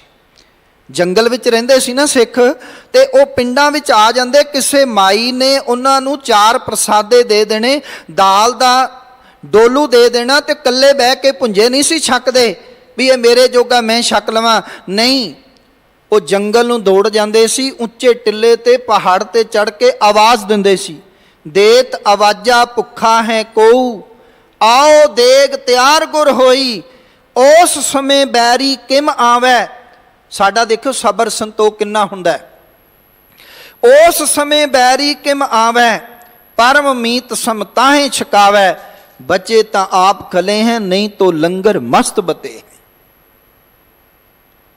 ਇਹ ਜਿਹੜਾ ਹੈ ਸਾਡਾ ਵਿਰਸਾ ਹੈ ਕਿ ਐਡਾ ਸਬਰ ਸਿੱਖਾਂ ਵਿੱਚ ਸੀ, ਪੁਰਾਤਨ ਸਿੱਖਾਂ ਵਿੱਚ ਐਡਾ ਭਰੋਸਾ ਸੀ ਗੁਰੂ ਤੇ ਕਿ ਜੇ ਕੋਈ 2 ਪ੍ਰਸ਼ਾਦੇ ਦੇ ਦੇਵੇ, ਭਾਈ ਤਾਰੂ ਸਿੰਘ ਵਰਗਾ ਸਿੱਖੜਾ ਉਹ ਕੱਲਾ ਨਹੀਂ ਸੀ ਸਕਦਾ। ਉਹ ਐਸਾ ਗੁਰੂ ਕਾ ਸਿੱਖ ਹੁੰਦਾ ਸੀ ਕਿ ਉਹਨੇ ਜੰਗਲ ਵਿੱਚ ਵਸਦੇ ਭਰਾਵਾਂ ਵਾਸਤੇ ਪ੍ਰਸ਼ਾਦਾ ਲੈ ਕੇ ਜਾਣਾ ਤੇ ਆਵਾਜ਼ ਦੇਣੀ, ਆਓ ਕੋਈ ਗੁਰੂ ਕਾ ਪਿਆਰਾ ਹੈ, ਤੇ ਛਕੇ। ਜੇ ਵੈਰੀ ਵੀ ਆ ਜਾਂਦਾ ਸੀ ਤਾਂ ਵੀ ਉਹਨੂੰ ਬਰਾਬਰ ਬਿਠਾ ਕੇ ਬੜੇ ਸਨਮਾਨ ਨਾਲ ਪ੍ਰਸ਼ਾਦਾ ਛਕਾਉਂਦੇ ਸੀ। ਸਾਡੇ ਕੋਲ ਤਾਂ ਬਹੁਤ ਕੁਝ ਹੈ। ਅੱਜ ਸਾਡੇ ਕੋਲ ਵਾਹਿਗੁਰੂ ਦੀ ਕਿਰਪਾ ਹੈ, ਰਹਿਮਤ ਹੈ। ਸਾਨੂੰ ਆਪਣੀ ਤ੍ਰਿਸ਼ਨਾ ਨੂੰ ਕਾਬੂ ਕਰਕੇ ਤੇ ਵੰਡ ਛਕਣਾ ਚਾਹੀਦਾ ਹੈ। ਇਹ ਸਾਨੂੰ ਵਿਰਸੇ ਵਿੱਚ ਮਿਲਿਆ ਹੈ, ਇਹ ਦਾਤ ਸਾਨੂੰ ਵਿਰਸੇ ਵਿੱਚ ਮਿਲੀ ਹੈ, ਔਰ ਇਹਦੇ ਨਾਲ ਸਾਡਾ ਸਿੱਖਾਂ ਦਾ ਨਾਂ ਉੱਚਾ ਵੀ ਹੁੰਦਾ ਤੇ ਹੋਇਆ ਵੀ ਹੈ। ਭਾਵੇਂ ਪਿਛਲੇ ਕਰੋਨਾ ਸਮੇਂ ਦੀ ਗੱਲ ਕਰ ਲਈਏ, ਜਿੰਨੇ ਹੜ੍ਹ ਪੀੜਤਾਂ ਦੀ ਗੱਲ ਕਰ ਲਈਏ, ਤੁਸੀਂ ਵੇਖੋ ਆ ਪਿੱਛੇ ਜੇ ਖਬਰਾਂ ਚੱਲੀਆਂ, ਜਦੋਂ ਪੰਜਾਬ ਦੇ ਵਿੱਚ ਹੜ੍ਹ ਆਏ ਤੇ ਸਿੰਘ ਪ੍ਰਸ਼ਾਦਾ ਲੈ ਕੇ ਇੱਕ ਪਿੰਡ ਪੁੱਜਦੇ ਨੇ, ਪ੍ਰਸ਼ਾਦਾ ਵਰਤਾ ਦਈਏ, ਮਾਈਆਂ ਕਹਿੰਦੀਆਂ ਅਸੀਂ ਤੇ ਟਰਾਲੀ ਭਰ ਕੇ ਪ੍ਰਸ਼ਾਦੇ ਦੀ ਦੂਜੇ ਪਿੰਡ ਭੇਜੀ ਹੈ। ਕਿੱਡਾ ਸਬਰ ਹੈ ਵੀ ਬਿਪਤਾ ਆਉਣ ਤੋਂ ਬਾਅਦ ਵੀ ਫਿਰ ਵੀ ਪ੍ਰਸ਼ਾਦਾ ਤਿਆਰ ਹੋਇਆ ਉਸ ਪਿੰਡ ਵਿੱਚ। ਉਹਨਾਂ ਕਿਹਾ ਵੀ ਜਿਹੜੇ ਸਾਡੇ ਨਾਲੋਂ ਵੀ ਜ਼ਿਆਦਾ ਬਿਪਤਾ ਵਿੱਚ ਨੇ ਅਸੀਂ ਉਹਨਾਂ ਨੂੰ ਵੰਡ ਆਈਏ। ਇਹ ਜੀਵਨ ਹੈ ਸਿੱਖਾਂ ਦਾ। ਤੇ ਗੁਰਦੇਵ ਪਾਤਸ਼ਾਹ ਕਹਿੰਦੇ ਨੇ ਕਿ ਹਉਮੈ ਦੀ ਜਿਹੜੀ ਅਗਨ ਹੈ, ਹਉਮੈ ਜਿਹੜੀ ਹੈ, ਇਹ ਵੀ ਸਤਿਗੁਰ ਭੇਟਤ ਹਉਮੈ ਮਾਰੀ। ਜਦੋਂ ਸਤਿਗੁਰੂ ਦਾ ਮਿਲਾਪ ਹੋ ਜਾਂਦਾ ਨਾ ਤੇ ਹਉਮੈ ਵੀ ਚੰਗੀ ਤੋਂ ਚੰਗੀ ਹਉਮੈ ਵੀ ਮਰ ਜਾਂਦੀ ਹੈ, ਖਤਮ ਹੋ ਜਾਂਦੀ ਹੈ। ਹਉਮੈ ਕਈ ਪ੍ਰਕਾਰ ਦੀ ਹੈ ਤੇ ਕਈ ਵਾਰ ਧਰਮੀ ਬੰਦਿਆਂ ਨੂੰ ਧਾਰਮਿਕ ਹੋਣ ਦਾ ਹੀ ਮਾਣ ਹੁੰਦਾ ਹੈ, ਧਰਮ ਸ਼ਾਸਤਰ ਪੜ੍ਹਨ ਦਾ ਹੀ ਮਾਣ ਹੁੰਦਾ ਹੈ। ਜਿਨ੍ਹਾਂ ਦੇ ਦਰਬਾਰ 'ਚ ਤੁਸੀਂ ਬੈਠੇ ਹੋ ਨਾ, ਮੈਂ ਕੇਵਲ ਇਸ਼ਾਰੇ ਮਾਤਰ ਗੱਲ ਕਰਕੇ ਇਤਿਹਾਸ ਦੀ ਅੱਗੇ ਚੱਲਾਂ ਕਿ ਪੰਜੋਖਰੇ ਵਿੱਚ ਕੀ ਹੋਇਆ। ਪੰਜੋਖਰੇ ਦੇ ਵਿੱਚ ਪੰਡਿਤ ਲਾਲ ਚੰਦ ਦੀ ਹਉਮੈ ਹੀ ਸੀ ਨਾ, ਤੇ ਹਉਮੈ ਦੇ ਕਾਰਨ ਜਿਹੜਾ ਉਹ ਅਫਰਿਆ ਫਿਰਦਾ ਹੈ ਤੇ ਸੰਗਤਾਂ ਨੂੰ ਸਵਾਲ ਕਰਦਾ ਹੈ ਵੀ ਤੁਹਾਡੇ ਗੁਰੂ ਪਾਤਸ਼ਾਹ ਜੀ ਨੂੰ ਤੁਸੀਂ ਹਰ ਕ੍ਰਿਸ਼ਨ ਸਾਹਿਬ ਆਖਦੇ ਹੋ, ਸਾਡੇ ਕ੍ਰਿਸ਼ਨ ਜੀ ਹੋਏ ਨੇ, ਮੈਂ ਤੇ ਤਾਂ ਮੰਨਾਂ ਜੇ ਉਹ ਕ੍ਰਿਸ਼ਨ ਜੀ ਵੱਲੋਂ ਉਚਾਰਨ ਕੀਤੀ ਹੋਈ ਗੀਤਾ ਦੇ ਅਰਥ ਕਰਕੇ ਸੁਣਾ ਦੇਣ। ਵੀ ਐਡੀ ਛੋਟੀ ਉਮਰ ਦੇ ਗੁਰੂ ਕਿਵੇਂ ਹੋ ਸਕਦੇ ਨੇ? ਬੜੇ ਸਾਰੇ ਕੁਐਸਚਨ ਕਰ ਦਿੰਦਾ, ਸਵਾਲ ਖੜੇ ਕਰ ਦਿੰਦਾ। ਯਾਦ ਰੱਖੋ, ਗੁਰੂ ਤੇ ਕਦੇ ਕੁਐਸਚਨ ਨਹੀਂ ਖੜੇ ਕਰੀਦੇ। ਗੁਰੂ ਸਮਰੱਥ ਹੈ, ਗੁਰੂ ਸਭ ਕੁਝ ਯੋਗ ਹੈ, ਤੇ ਉਹਨੇ ਸਵਾਲ ਖੜੇ ਕਰ ਦਿੱਤੇ। ਸਤਿਗੁਰੂ ਦੇ ਕੋਲ ਆਇਆ, ਸਤਿਗੁਰੂ ਕੋਲ ਬੈਠਿਆ। ਗੁਰਦੇਵ ਪਾਤਸ਼ਾਹ ਕਹਿਣਗੇ, ਪੰਡਿਤ ਲਾਲ ਚੰਦ ਜੀ, ਜੇ ਗੁਰੂ ਨਾਨਕ ਦੀਆਂ ਬਖਸ਼ਿਸ਼ਾਂ ਵੇਖਣੀਆਂ ਤੇ ਫਿਰ ਤੁਸੀਂ ਐਵੇਂ ਕਰੋ, ਜਿਸ ਤੇ ਤੁਹਾਨੂੰ ਯਕੀਨ ਨਹੀਂ ਉਹਨੂੰ ਸੱਦ ਕੇ ਲਿਆਓ। ਲੈ ਕੇ ਕਿਹਨੂੰ ਆਉਂਦਾ? ਛੱਜੂ ਚੀਵਰ ਨੂੰ। ਉਸ ਦੇ ਮੁਤਾਬਕ ਤਾਂ ਛੱਜੂ ਚੀਵਰ ਜਿਹੜਾ ਹੈ ਉਹ ਹੈ ਜਿਹਦੇ ਵਾਸਤੇ ਉਹਨਾਂ ਨੇ ਮੰਦਰਸਿਆਂ ਦੇ ਗੁਰਕੁਲਾਂ ਦੇ ਦਰਵਾਜ਼ੇ ਬੰਦ ਕੀਤੇ ਹੋਏ ਨੇ। ਜਿਹਨੇ ਕਦੇ ਵਿਦਿਆ ਪੜ੍ਹੀ ਨਹੀਂ, ਜਿਹਨੇ ਧਰਮ ਦਾ ਇਲਮ ਹੀ ਨਹੀਂ ਪੜ੍ਹਿਆ, ਉਹ ਗੀਤਾ ਦੇ ਅਰਥ ਕੀ ਕਰਕੇ ਸੁਣਾਏਗਾ? ਪਰ ਉਹ ਇਹ ਗੱਲ ਭੁੱਲ ਜਾਂਦਾ ਹੈ ਵੀ ਜਿਹੜਾ ਛੱਜੂ ਚੀਵਰ ਹੈ ਨਾ, ਉਹ ਗੁਰੂ ਨਾਨਕ ਦੇ ਦਰ ਦਾ ਸੇਵਾਦਾਰ ਬਣ ਚੁੱਕਿਆ, ਗੁਰੂ ਹਰਕ੍ਰਿਸ਼ਨ ਸਾਹਿਬ ਦੇ ਦਰ ਦਾ ਸੇਵਾਦਾਰ ਬਣ ਚੁੱਕਿਆ। ਇੱਥੇ ਦਾ ਸੇਵਾਦਾਰ ਦੇ ਉੱਤੇ ਵੀ ਐਡੀ ਬਖਸ਼ਿਸ਼ ਹੁੰਦੀ ਹੈ, ਜਿਹਨੂੰ ਗੁਰੂ ਥਾਪੜਾ ਦੇ ਦੇਵੇ ਨਾ, ਤੇ ਯਾਦ ਰੱਖੋ ਉਹ ਵੀ ਬਾਣੀ ਪੜ੍ਹਦੇ ਨੇ। ਕਹਿੰਦੇ ਛੱਜੂ ਚੀਵਰ ਕੋਲ ਬੈਠਾ ਹੈ, ਪੰਡਿਤ ਲਾਲ ਚੰਦ ਕੋਲ ਬੈਠਾ ਹੈ, ਸੰਗਤ ਬੈਠੀ ਹੈ। ਗੁਰਦੇਵ ਪਾਤਸ਼ਾਹ ਜੀ ਨੇ ਕਿਹਾ, ਪੰਡਿਤ ਜੀ ਫਿਰ ਛੱਜੂ ਚੀਵਰ ਕੋਲੋਂ ਗੀਤਾ ਦੇ ਅਰਥ ਕਰਾਈਏ। ਕਹਿਣ ਲੱਗੇ ਜੀ ਕਰਾਓ। ਸਤਿਗੁਰੂ ਕਹਿਣ ਲੱਗੇ ਫਿਰ ਇੱਕ ਗੱਲ ਦਾ ਜਵਾਬ ਦਿਓ ਵੀ ਗੀਤਾ ਤੁਹਾਡੇ ਵਾਸਤੇ ਕੀ ਹੈ? ਕਹਿਣ ਲੱਗੇ ਜੀ ਸਾਡਾ ਧਰਮ ਗ੍ਰੰਥ ਹੈ, ਪੂਜਨੀਕ ਹੈ। ਕਹਿੰਦੇ ਫਿਰ ਜਿਹੜਾ ਇਹਨੂੰ ਪੜ੍ਹਨ ਵਾਲਾ ਹੈ ਤੇ ਗੀਤਾ ਨੂੰ ਕਿੱਥੇ ਰੱਖ ਕੇ ਅਸੀਂ ਪੜ੍ਹਾਈਏ? ਕਹਿੰਦੇ ਜੀ ਉੱਚੇ ਥਾਂ ਤੇ। ਤੇ ਸਤਿਗੁਰੂ ਨੇ ਅਗਲੀ ਗੱਲ ਕਹੀ, ਫਿਰ ਤੁਸੀਂ? ਕਹਿਣ ਲੱਗੇ ਮੈਂ ਸੁਣਾਂਗਾ ਨੀਵੇਂ ਥਾਂ ਤੇ। ਸਤਿਗੁਰੂ ਕਹਿਣ ਲੱਗੇ ਤੁਹਾਡੇ ਵਰਨ ਵੰਡ ਨੂੰ ਕੋਈ ਸਮੱਸਿਆ ਤੇ ਨਹੀਂ ਹੋਏਗੀ? ਵੀ ਜਿਸ ਵਿਅਕਤੀ ਨੂੰ ਤੁਸੀਂ ਲੈ ਕੇ ਆਏ ਹੋ ਉਹਨੂੰ ਤੇ ਤੁਸੀਂ ਸ਼ੂਦਰ ਸਮਝਦੇ ਹੋ, ਤੇ ਸ਼ੂਦਰ ਜਿਹੜਾ ਹੈ ਉਹ ਉੱਚੇ ਥਾਂ ਤੇ ਬਹਿ ਕੇ ਬ੍ਰਾਹਮਣ ਨੂੰ ਉਪਦੇਸ਼ ਨਹੀਂ ਕਰ ਸਕਦਾ ਤੁਹਾਡੀ ਮਨੋ ਸਮਰਤੀ ਮੁਤਾਬਕ। ਤੁਸੀਂ ਤੇ ਆਖਦੇ ਹੋ ਵੀ ਸ਼ੂਦਰ ਦੇ ਕੰਨਾਂ ਵਿੱਚ ਵੀ ਜੇ ਸਿੱਕਾ ਪਗਲਾ ਕੇ ਪਾ ਦਿੱਤਾ ਗਿਆ ਪਈ, ਇਸ ਕਰਕੇ ਕਿ ਉਹ ਮੰਤਰ ਦਾ ਜਾਪ ਹੀ ਨਾ ਕਰ ਸਕੇ, ਤੁਹਾਨੂੰ ਕੋਈ ਪ੍ਰੋਬਲਮ ਤਾਂ ਨਹੀਂ ਹੋਏਗੀ। ਹੁਣ ਪਹਿਲੀ ਸੱਟੇ ਨੂੰ ਗੱਲ ਸਮਝ ਆ ਗਈ ਕਿ ਮੈਂ ਤੇ ਜਿਹੜਾ ਹੈ ਉਹ ਗਲਤੀ ਕਰ ਚੁੱਕੇ ਹਾਂ, ਵੀ ਮੈਂ ਤੇ ਉਸ ਵਿਅਕਤੀ ਨੂੰ ਚੁਣ ਕੇ ਲਿਆਇਆ ਜਿਹੜਾ ਕਿ ਸਰਾਣੇ ਤਾਂ ਕੀ ਪਾਇਤ ਬੈਠਣ ਦਾ ਅਧਿਕਾਰ ਨਹੀਂ। ਅੱਜ ਜਿਹੜਾ ਗੁਰੂ ਸਾਹਿਬ ਨੇ ਪਹਿਲੀ ਸੱਟੇ ਉਹਨੂੰ ਉੱਚੀ ਥਾਂ ਤੇ ਬਿਠਾ ਦਿੱਤਾ। ਮੇਰਾ ਗੁਰੂ ਬਿਠਾਵੇ ਵੀ ਕਿਉਂ ਨਾ, ਕਿਉਂਕਿ ਮੇਰਾ ਗੁਰੂ ਤਾਂ ਨੀਚੋਂ ਊਂਚ ਕਰੇ ਮੇਰਾ ਗੋਬਿੰਦ। ਮੇਰਾ ਗੁਰੂ ਤਾਂ ਨੀਚਾ ਅੰਦਰ ਨੀਚ ਜਾਤ, ਨੀਚੀ ਹੂੰ ਅਤ ਨੀਚ, ਨਾਨਕ ਤਿਨ ਕੈ ਸੰਗ ਸਾਤ ਵੱਡਿਆਂ ਸੋ ਕਿਆ ਰੀਸ। ਪਹਿਲੀ ਸੱਟੇ ਹੀ ਹਉਮੈ ਜਿਹੜੀ ਵਰਨ ਵੰਡ ਵਾਲੀ ਸੀ ਨੂੰ ਚੂਰ ਚੂਰ ਹੋ ਗਈ। ਤੇ ਜਦੋਂ ਉਹਨੇ ਗੀਤਾ ਦੇ ਅਰਥ ਕੀਤੇ, ਜਦੋਂ ਉਹਨੇ ਦੱਸਿਆ ਆਤਮਾ ਅਮਰ ਹੈ, ਅਜਰ ਹੈ, ਤੇ ਉੱਠਿਆ ਤੇ ਗੁਰੂ ਹਰਕ੍ਰਿਸ਼ਨ ਸਾਹਿਬ ਦੇ ਚਰਨਾਂ 'ਚ ਟਹਿ ਪਿਆ। ਹੁਣ ਹਉਮੈ ਖਤਮ ਹੋ ਗਈ। ਹੁਣ ਮੰਗਦਾ ਹੈ ਸਿੱਖੀ ਦੀ ਦਾਤ। ਯਾਦ ਰੱਖੋ ਸਿੱਖੀ ਦੀ ਦਾਤ ਵੀ ਜਿਹੜੀ ਪ੍ਰਾਪਤ ਹੁੰਦੀ ਹੈ ਨਾ, ਜਦੋਂ ਅਸੀਂ ਆਪਣੇ ਆਪ ਨੂੰ ਮਿਟਾ ਕੇ, ਆਪਣੀ ਹਉਮੈ ਨੂੰ ਮਿਟਾ ਕੇ ਗੁਰੂ ਚਰਨਾਂ 'ਚ ਆ ਜਾਂਦੇ ਹਾਂ ਨਾ, ਫਿਰ ਸਿੱਖੀ ਦੀ ਦਾਤ ਪ੍ਰਾਪਤ ਹੁੰਦੀ ਹੈ। ਇੱਥੇ ਹੰਕਾਰ ਨਹੀਂ ਚੱਲਦਾ, ਹਰ ਜੀਓ ਹੰਕਾਰ ਨਾ ਪਾਵਈ। ਇੱਥੇ ਹੰਕਾਰ ਨਹੀਂ ਚੱਲਦਾ, ਇਸ ਦਰ ਤੇ ਨਿਮਰਤਾ ਹੈ। ਇੱਥੇ ਜਿਹੜਾ ਨਿਵੇਗਾ ਨਿਵੇ ਸੋ ਗੋਰਾ ਹੋਏ। ਹਉਮੈ ਨੂੰ ਸਤਿਗੁਰੂ ਪਾਤਸ਼ਾਹ ਦੂਰ ਕਰ ਦਿੰਦੇ ਨੇ। ਗੁਰਦੇਵ ਕਹਿੰਦੇ ਨੇ ਤੀਜੀ ਗੱਲ ਹੈ, ਸਤਿਗੁਰ ਸੰਗ ਨਾਹੀ ਮਨ ਡੋਲੈ। ਸਤਿਗੁਰੂ ਦੇ ਸੰਗ ਜੁੜ ਕੇ ਜਿਸ ਦਿਨ ਸਤਿਗੁਰੂ ਦਾ ਮਿਲਾਪ ਹੋ ਗਿਆ ਨਾ, ਇਹ ਮਨ ਤੁਹਾਡਾ ਖੱਬੇ ਸੱਜੇ ਡੋਲੇਗਾ ਨਹੀਂ, ਕਦੇ ਨਹੀਂ ਡੋਲੇਗਾ। ਜਦੋਂ ਤੱਕ ਮਨ ਡੋਲਦਾ ਹੈ ਉਦੋਂ ਤੱਕ ਮਨੁੱਖ ਭਟਕਣਾ ਵਿੱਚ ਪਿਆ ਰਹਿੰਦਾ ਹੈ, ਤੇ ਡੋਲੇ ਹੋਏ ਮਨ ਦੇ ਰਾਹੀਂ ਮਨੁੱਖ ਕੁਰਾਹੇ ਪਿਆ ਰਹਿੰਦਾ ਹੈ, ਸਿੱਧੇ ਰਾਹੇ ਨਹੀਂ ਪੈਂਦਾ। ਕਦੇ ਕਰਮ ਕਾਂਡਾਂ ਵੱਸ ਲੱਗਿਆ ਰਹਿੰਦਾ ਹੈ, ਕਦੇ ਕਿਸੇ ਪਾਸੇ ਕਦੇ ਕਿਸੇ ਪਾਸੇ। ਤੇ ਜਦੋਂ ਸਤਿਗੁਰੂ ਦਾ ਮਿਲਾਪ ਹੋ ਗਿਆ ਫਿਰ ਡੋਲਦਾ ਨਹੀਂ ਹੈ। ਫਿਰ ਉਹ ਕੇਵਲ ਗੁਰੂ ਚਰਨਾਂ ਅਨੁਸਾਰ ਹੋ ਕੇ, ਗੁਰੂ ਦੇ ਚਰਨਾਂ 'ਚ ਜੁੜ ਕੇ, ਗੁਰੂ ਅਨੁਸਾਰੀ ਹੋ ਕੇ, ਜਿਵੇਂ ਸਤਿਗੁਰੂ ਨੇ ਸਿੱਖਿਆ ਦਿੱਤੀ ਹੈ ਉਸ ਮੁਤਾਬਕ ਤੁਰਦਾ ਹੈ। ਫਿਰ ਉਹ ਧਾਗਿਆਂ ਤੇ ਭਰੋਸਾ ਨਹੀਂ ਰੱਖਦਾ।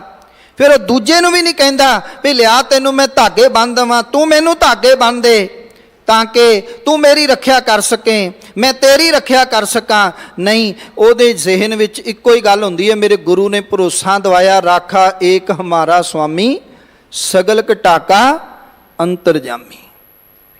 ਸੋਏ ਅਚਿੰਤਾ ਜਾਗ ਅਚਿੰਤਾ, ਜਹਾਂ ਕਹਾਂ ਪ੍ਰਭ ਤੂੰ ਵਰਤੰਤਾ। ਘਰ ਸੁਖ ਬਸਿਆ ਬਾਹਰ ਸੁਖ ਪਾਇਆ, ਕਹੋ ਨਾਨਕ ਗੁਰਮੰਤ ਦ੍ਰਿੜਾਇਆ। ਤੇ ਸਤਿਗੁਰੂ ਕਹਿੰਦੇ ਨੇ ਅੰਮ੍ਰਿਤ ਬਾਣੀ ਗੁਰਮੁਖ ਬੋਲੇ। ਉਹ ਕੇਵਲ ਗੁਰੂ ਦੇ ਸਨਮੁਖ ਹੋ ਕੇ ਗੁਰੂ ਰਾਹੀਂ ਅੰਮ੍ਰਿਤ ਬਾਣੀ ਬੋਲਦਾ ਹੈ, ਅੰਮ੍ਰਿਤ ਬਾਣੀ ਪੜ੍ਹਦਾ ਹੈ, ਕਿਉਂਕਿ ਉਹਨੂੰ ਪਤਾ ਹੈ ਅੰਮ੍ਰਿਤ ਬਾਣੀ ਹਰ ਹਰ ਤੇਰੀ, ਸੁਣ ਸੁਣ ਹੋਵੈ ਪਰਮਗਤ ਮੇਰੀ। ਸਤਿਗੁਰੂ ਪਾਤਸ਼ਾਹ ਜੀ ਜੋ ਤੁਹਾਡੀ ਅੰਮ੍ਰਿਤ ਬਾਣੀ ਹੈ ਨਾ, ਇਹਨੂੰ ਸੁਣ ਸੁਣ ਕੇ ਜਿਹੜਾ ਮੇਰੀ ਪਰਮਗਤੀ ਹੁੰਦੀ ਹੈ। ਤੇ ਸਤਿਗੁਰੂ ਪਾਤਸ਼ਾਹ ਕਹਿੰਦੇ ਨੇ ਕਿ ਵੇਖੋ ਕਿੱਡੀ ਵੱਡੀ ਬਰਕਤ ਹੈ ਅੰਮ੍ਰਿਤ ਬਾਣੀ ਵਿੱਚ। ਗੁਰਦੇਵ ਕਹਿੰਦੇ ਨੇ ਅੰਮ੍ਰਿਤ ਬਾਣੀ ਹਰ ਹਰ ਤੇਰੀ, ਸੁਣ ਸੁਣ ਹੋਵੈ ਪਰਮਗਤ ਮੇਰੀ। ਜਲਨ ਬੁਝੀ ਸੀਤਲ ਹੋਏ ਮਨੁਆ, ਸਤਿਗੁਰ ਕਾ ਦਰਸ਼ਨ ਪਾਏ ਜੀਓ।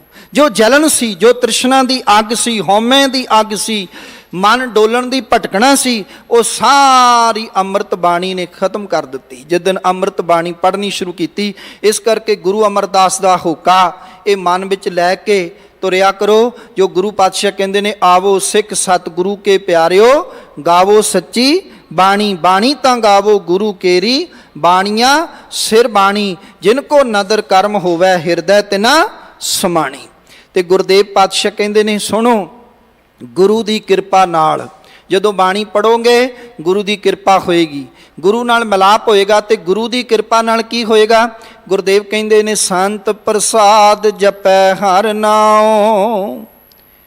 ਸੰਤ ਪ੍ਰਸਾਦ, ਸੰਤ ਪ੍ਰਸਾਦ ਦਾ ਅਰਥ ਹੈ ਗੁਰੂ ਦੀ ਕਿਰਪਾ। ਗੁਰੂ ਦੀ ਕਿਰਪਾ ਨਾਲ ਫਿਰ ਉਹ ਮਨੁੱਖ ਪਰਮੇਸ਼ਰ ਦਾ ਨਾਮ ਜਪਣਾ ਸ਼ੁਰੂ ਕਰਦਾ ਹੈ। ਬੰਦ ਕੀ ਕਰਦਾ ਹੈ? ਜਦੋਂ ਹਉਮੈ ਦੂਰ ਹੋ ਗਈ ਨਾ ਤੇ ਪਰਮਾਤਮਾ ਦਾ ਨਾਮ ਜਪਦਾ ਹੈ। ਤੇ ਗੁਰਦੇਵ ਕਹਿੰਦੇ ਨੇ, ਸੰਤ ਪ੍ਰਸਾਦ ਹਰ ਕੀਰਤਨ ਗਾਓ। ਫਿਰ ਗੁਰੂ ਦੀ ਕਿਰਪਾ ਨਾਲ ਪਰਮੇਸ਼ਰ ਦੀ ਕੀਰਤੀ ਗਾਇਨ ਕਰਦਾ ਹੈ, ਕਿਉਂਕਿ ਗੁਰੂ ਦੱਸ ਦਿੰਦਾ ਹੈ ਕਿ ਭਾਈ ਹਰ ਕੀਰਤ ਸਾਧ ਸੰਗਤ ਹੈ, ਸਿਰ ਕਰਮਨ ਕੈ ਕਰਮਾ। ਹਰੀ ਦੀ ਬੰਦਗੀ ਸਭ ਤੋਂ ਉੱਤਮ ਹੈ, ਇਹ ਸਭ ਤੋਂ ਸ੍ਰੇਸ਼ਟ ਹੈ।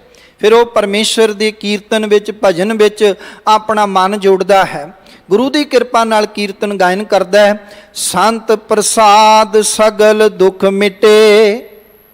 ਦੁੱਖ ਦੇ ਖੱਖੇ ਨੂੰ ਔਂਕੜ ਨਹੀਂ, ਬਹੁਵਚਨ ਸ਼ਬਦ ਹੈ। ਸਾਰੇ ਦੁੱਖ ਗੁਰੂ ਦੀ ਕਿਰਪਾ ਨਾਲ ਸਾਰੇ ਦੁੱਖ ਮਿਟ ਜਾਂਦੇ ਨੇ। ਸ੍ਰੀ ਹਰਿਕ੍ਰਿਸ਼ਨ ਧਿਆਈਐ ਜਿਸ ਡਿਠੈ ਸਭ ਦੁੱਖ ਜਾਏ। ਸੰਤ ਪ੍ਰਸਾਦ ਬੰਧਨ ਤੇ ਛੂਟੇ।